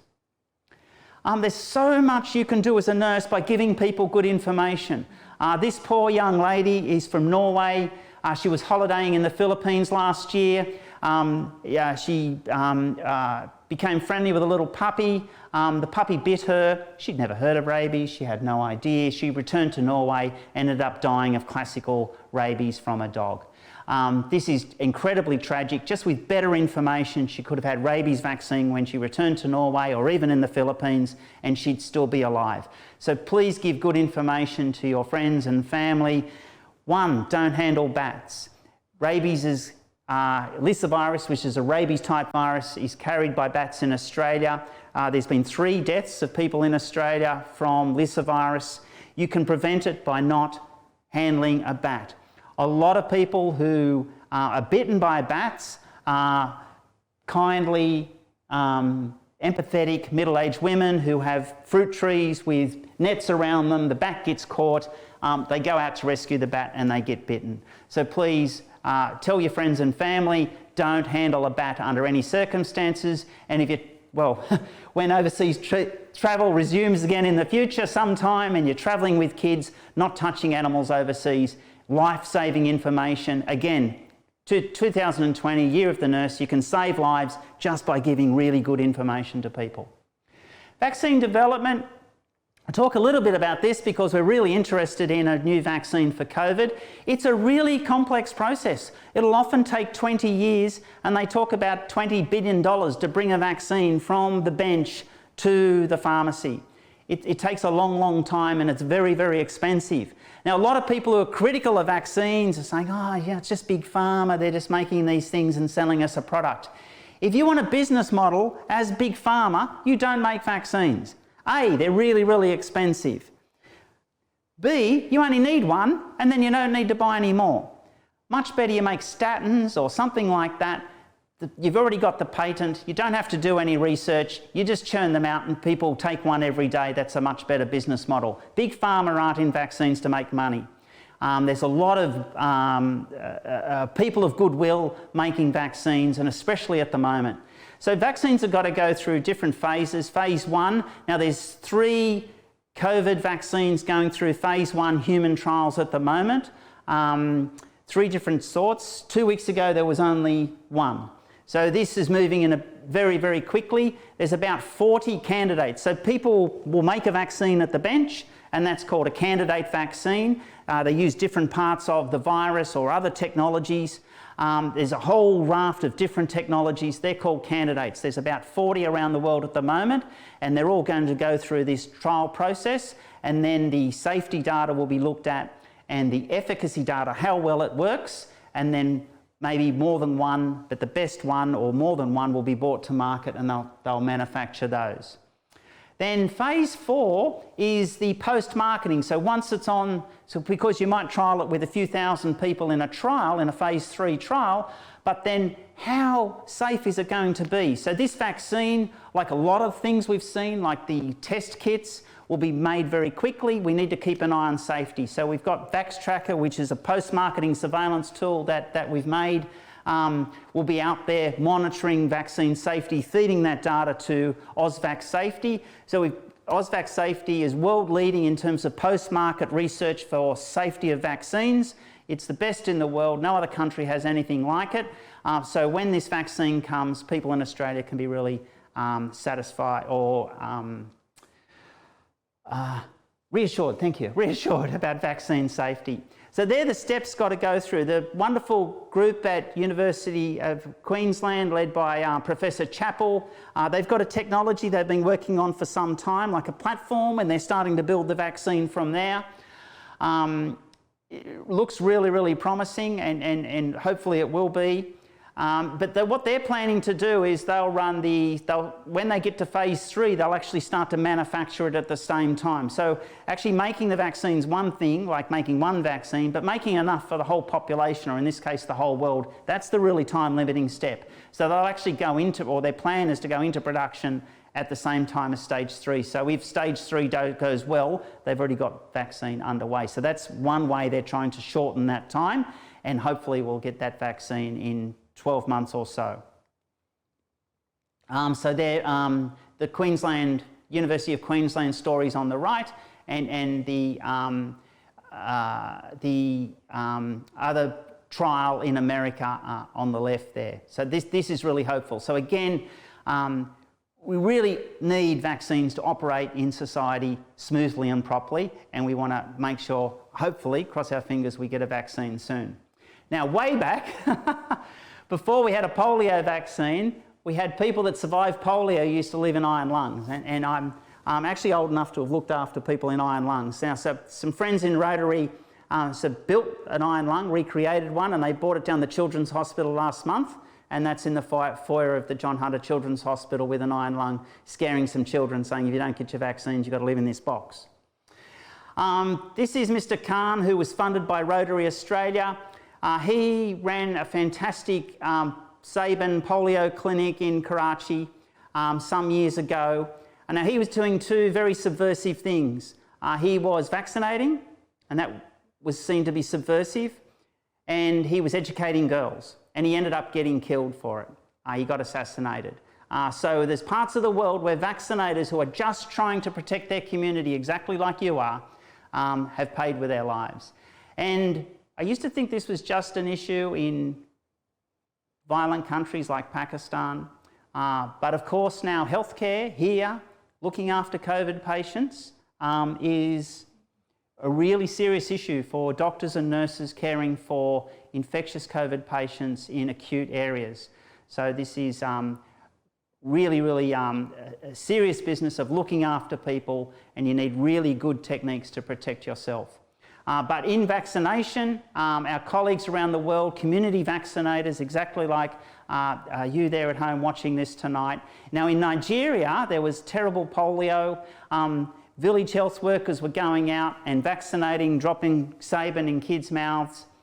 So this is northern Nigeria. Now the red dots and the left were 3 years ago in August 2016 unreached communities with polio vaccine, and then the village health workers got out, and you can see on the right there's hardly any red dots, and they've decreased, they've reached over 90% of kids in that area, which is absolutely fantastic. Now this is a really hard gig, so this is where Boko Haram took the 200 schoolgirls from Chibo State, which is one of the states on that map.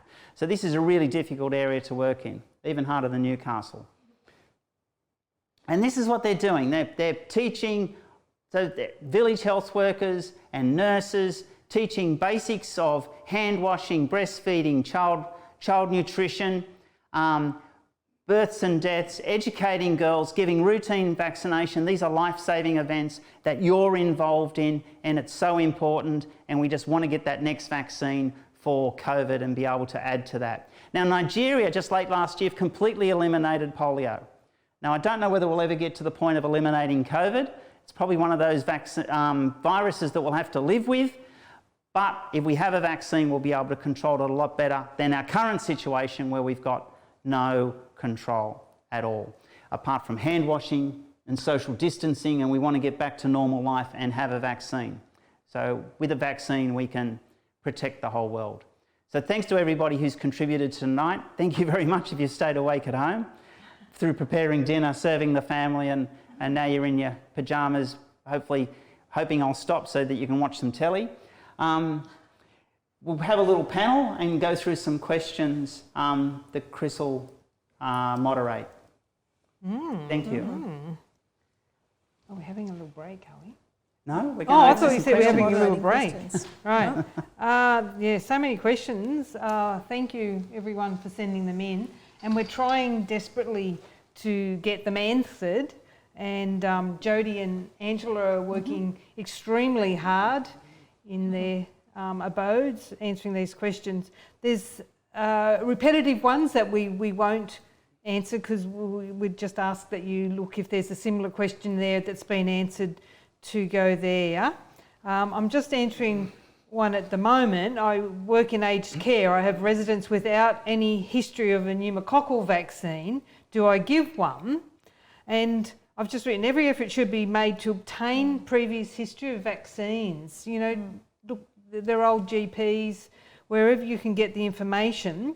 And if there is no evidence, that's good reason to give a pneumococcal vaccine according to recommendations for that age and for the risk factors of that patient. However, it also demonstrates the importance of putting vaccination records onto the AIR. So if you're in an aged care facility, there isn't really a setup for them to go onto the AIR, is there? You've got to do that yourselves. You have to work very hard in getting your access to the AIR. And you might, don't pour in the questions about PRODA. We won't even go there with PRODA. So PRODA is coming, and it's because we need a secure, more secure access to the records that are on the Australian Immunisation Register. So everyone should start applying for a PRODA account. So PRODA stands for what, guys? I don't know. It's through Services Australia. Okay. So just go Google, apply for a PRODA account, get it ready. It is supposed to start in June. New access to the AIR via this PRODA account. We're hoping it might, one of the few things we're hoping might be delayed because of COVID, because we're finding it's very complex. And as you know, into the point, we will continue to put out that information when we can. So aged care facilities, any of the nurses in those facilities, please start applying for your PRODA account and we'll fill you in later. Patrick, huge number of questions over in aged care facilities, who can vaccinate and under what circumstances?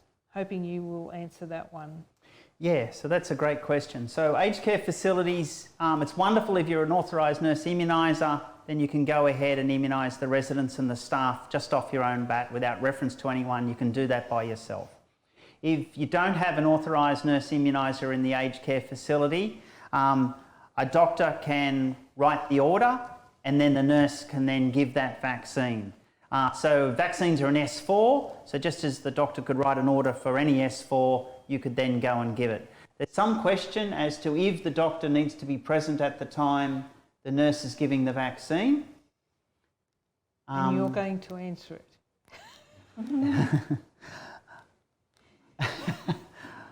They've got to be available. They've got to be available to you, yeah. So even if that's just on the phone. So with a written order, you don't need the doctor present. You can give the vaccine even if you're not an authorised nurse immuniser. But it's a great plug for being an authorised nurse immuniser and having authorised nurse immunisers in residential aged care facilities.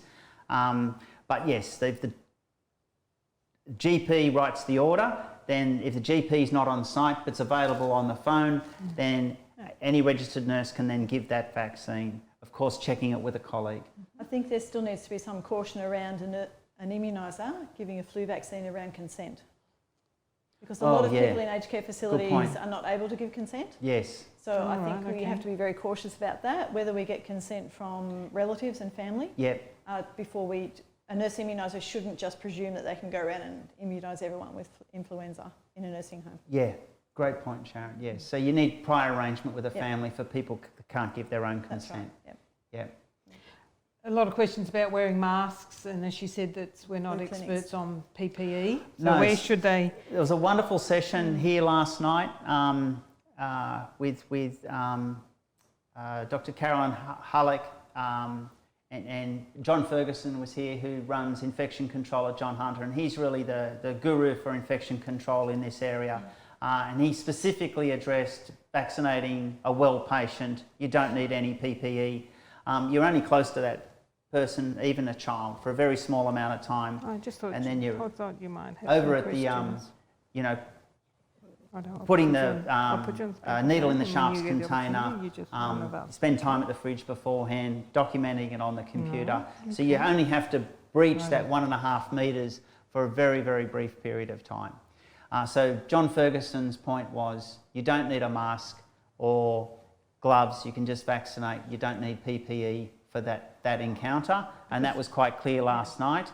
Now down the track, if we don't manage to control this, New York, Japan and a few other places have gone to people, the community, wearing vaccines in the street and when they're out and about. We haven't gone to that yet.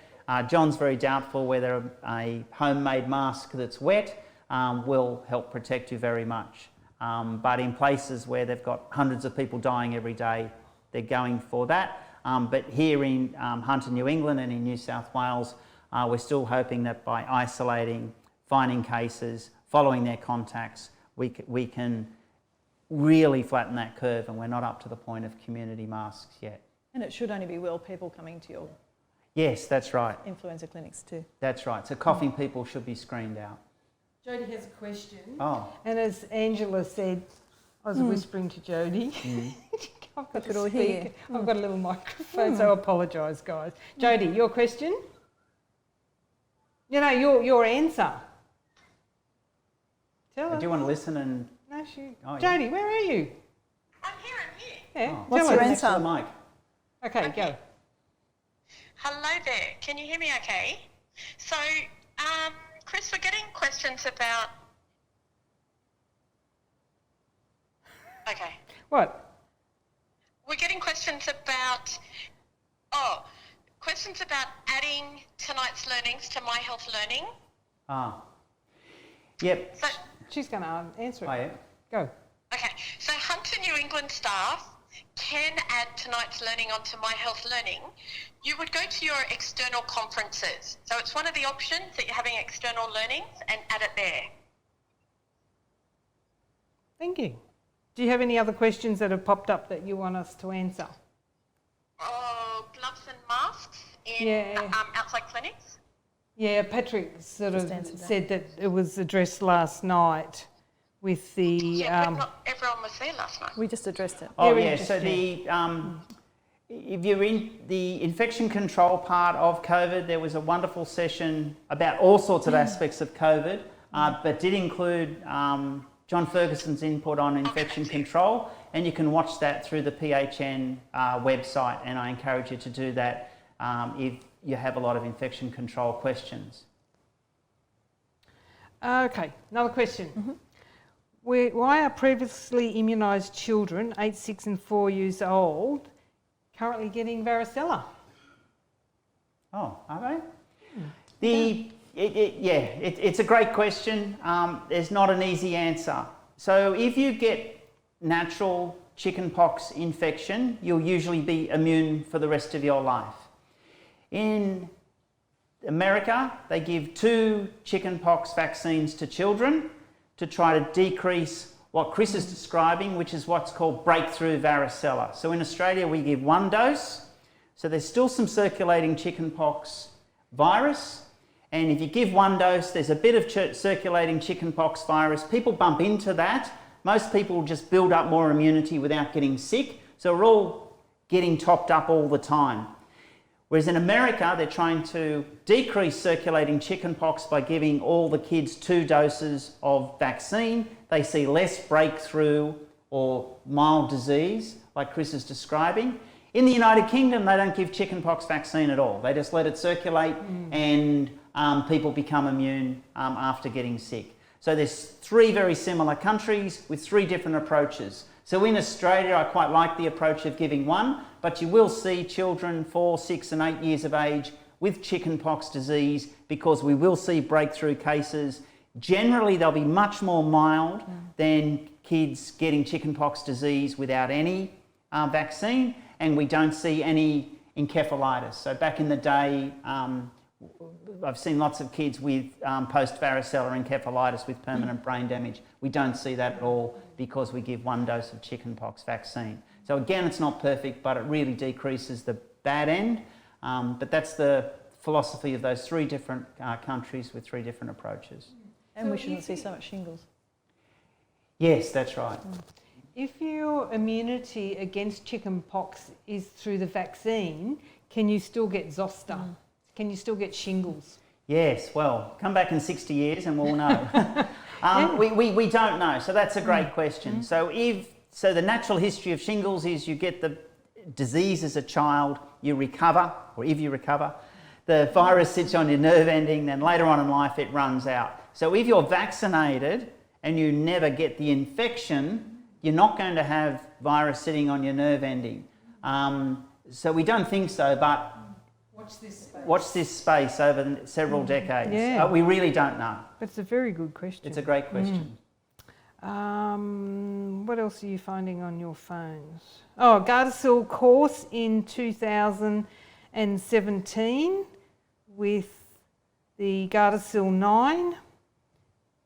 What's the recommendations for extra doses of Gardasil?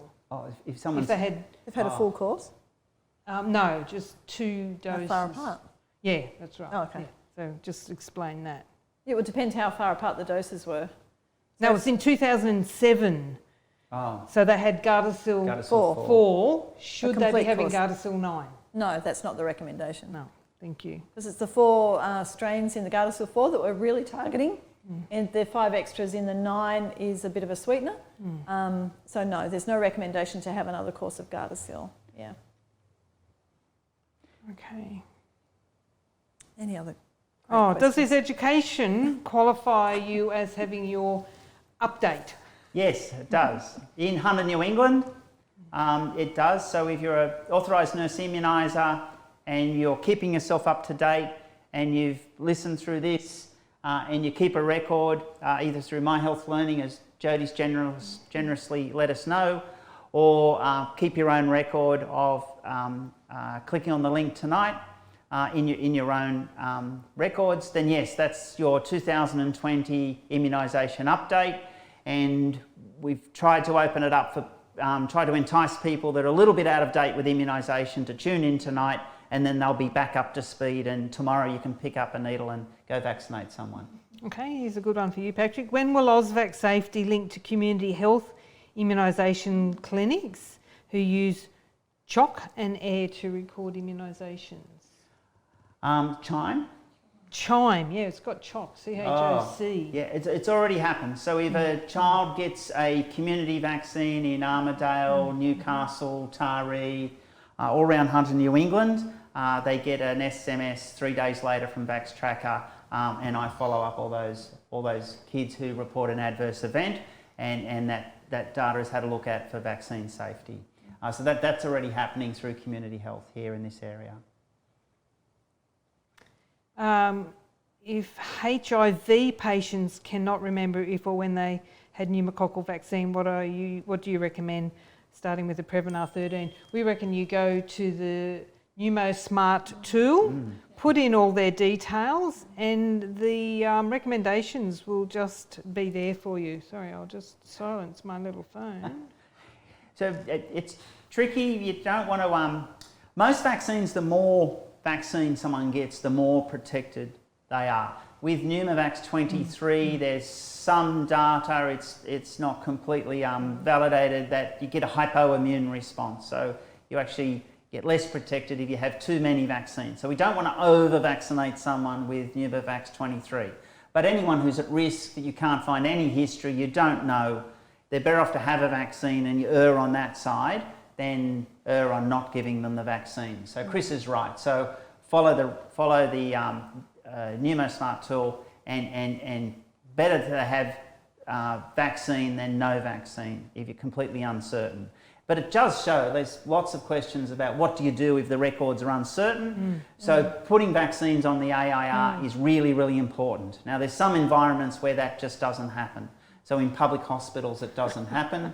As Chris has pointed out, it's complex in aged care facilities. So if you're in those environments, then please be talking to us, because we want to try to improve those systems which are letting us down at the moment.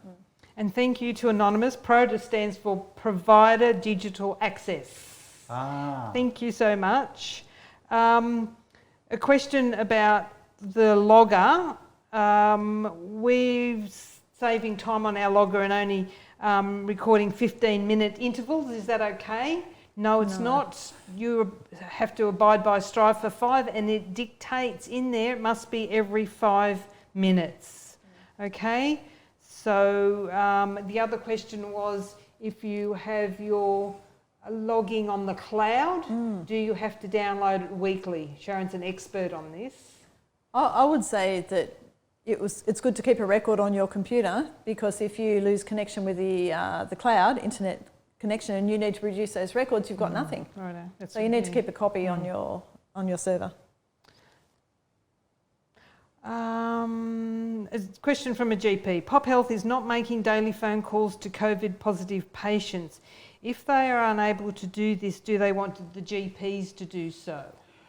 Yeah, that's a great question. So you're quite right. Pop Health is currently making the phone calls and following up by phone call. But you can imagine if you've got someone with COVID who's been asked to isolate at home, potentially they could get quite sick. So again, I'd really encourage you to look at the PHN website and tune into last night's presentation with Carol and Tony, John and Mark. And Dr. Joe that runs the Health Pathways.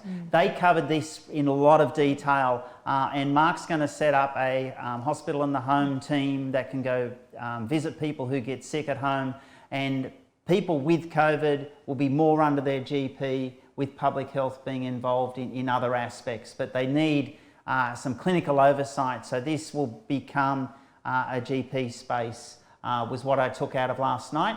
But it's not an area that I should be talking to. And if you've got questions about that, I'd really encourage you to watch last night's presentation and then direct those questions that way. Thank you. But the PHN would be, the PHN and the pathways would be the place to really look for that information. And everything this year, everything in COVID's changing so quickly. That questioner, that's a great question. Well, it's the time to start using those telehealth provider numbers to check up on your patients. Yes. While we're talking about looking at previous presentations, someone's asking, is the live gig from the 26th of March still available?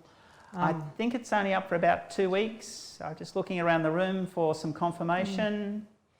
We think about 2 weeks, so it's probably at the tail end of that. We've covered a lot we did last time in this, and this is much more comprehensive. So I wouldn't have thought there'd be a lot of value in going back if you've watched tonight. If you've got friends that you just want to show them the brief version, the last version, then we think it'll be available for another day or two, then that's it.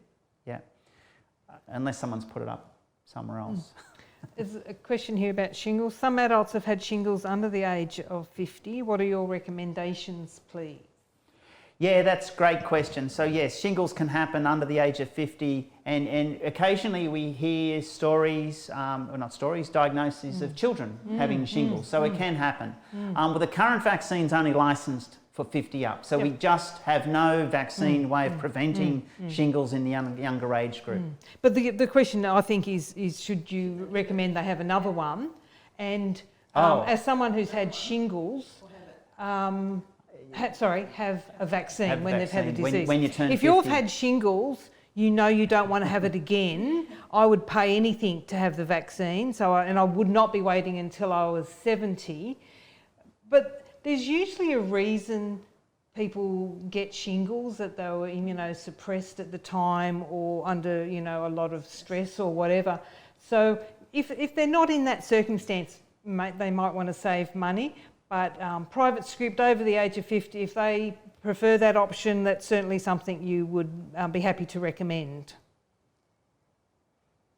Doesn't the handbook recommend a second dose of varicella vaccine? Yes, from 14. Oh, yeah, sorry. It even does. more so. That's right. So. Yeah. So the handbook recommends the same as what they do in the United States, that two varicella vaccines is best.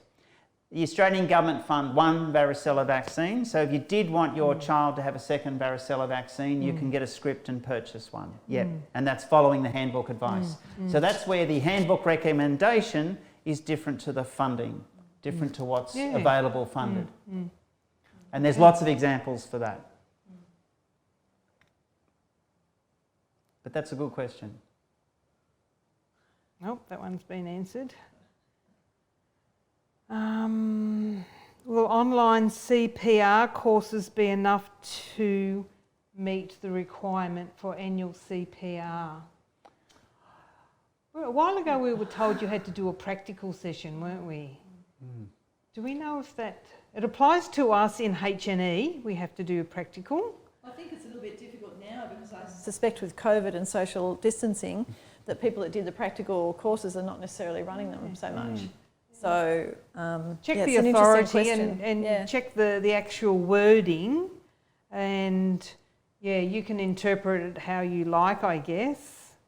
Yeah, someone here says I use AusMed for my learning development record. There's a little app, AusMed. Sharon got us onto. The CPD, AusMed CPD. A great app, and I don't know because I had my head up, but the APRA have got the example of how you can journalise your learning. So to maintain your authority to be a registered nurse, you must have 20 hours, and some of those hours can be include immunisation. So it's not separate, okay, and it can be the same thing.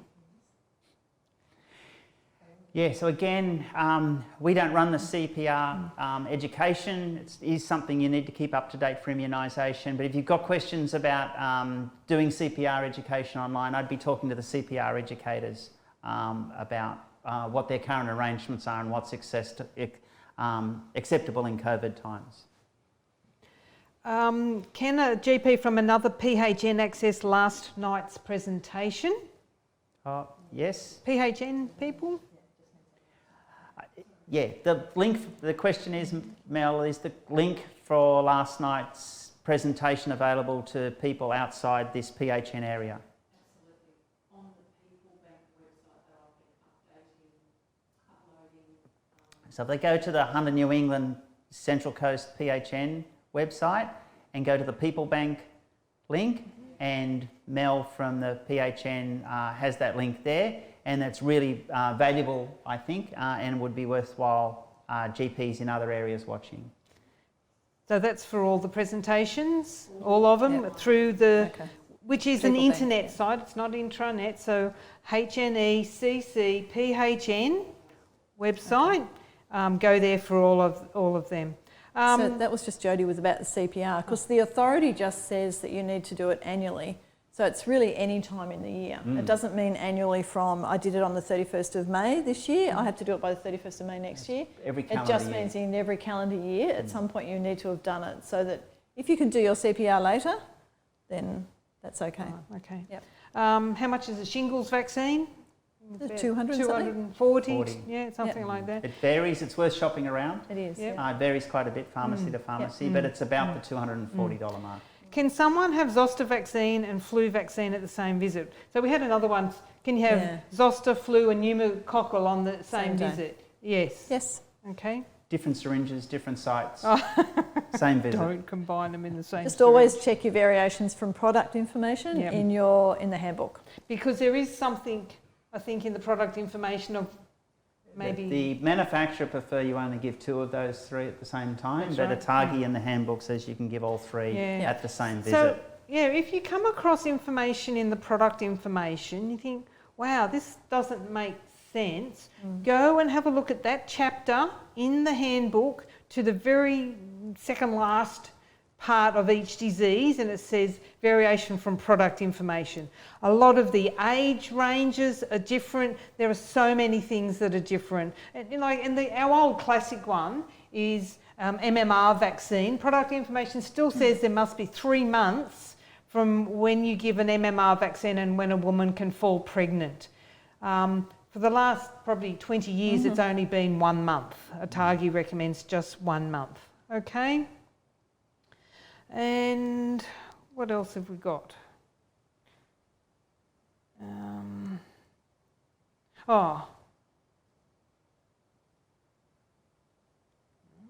me have a look. Got any more questions? Anything you want to add, Patrick? No, we'll wrap up if that's the end of the questions. So thank you very much to Chris and Sharon here answering questions on camera, and to Jodie and Angela off camera typing answers in. So thank you very much. Thank you to the PHN for organising tonight. Todd behind the camera, who's done very well. And Mel organising everything here, and the PHN for putting this on, and the other sessions that are on, how we're changing education in COVID times. It's turned everything upside down, including education. So we really appreciate immunisers tuning in. We realise your time's really precious. Most of you have worked long hours, and then you've spent a few hours tonight watching this.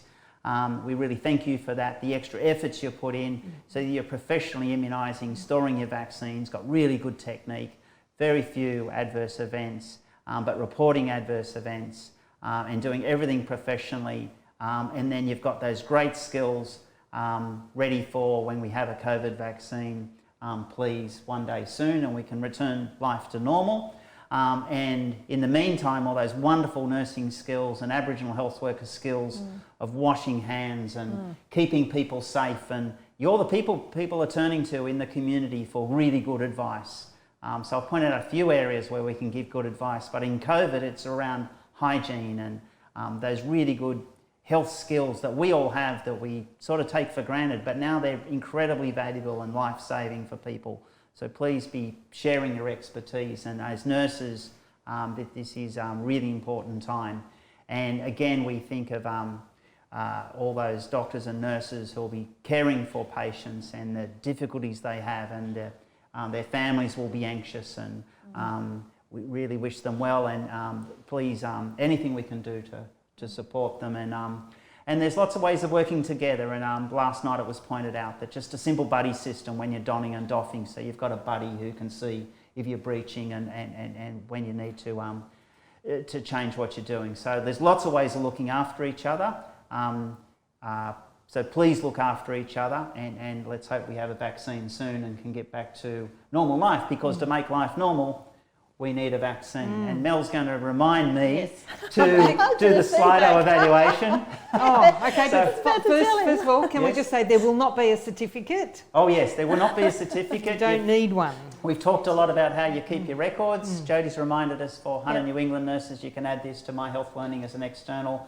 And the reminder here is that the evaluation on Slido, if you go to the polls Live- section, live up the top on the polls. polls section, Yep. and you'll Yep. find the questions there and to answer very affirmatively. And you'll find the answers there. That would be very, very helpful in terms of putting these things on again. And thank you very much for your time and supporting vaccination and keeping your community safe. Yep. Thank you and Good good job. night. Thank you. Thank Thanks you. Bye. Bye.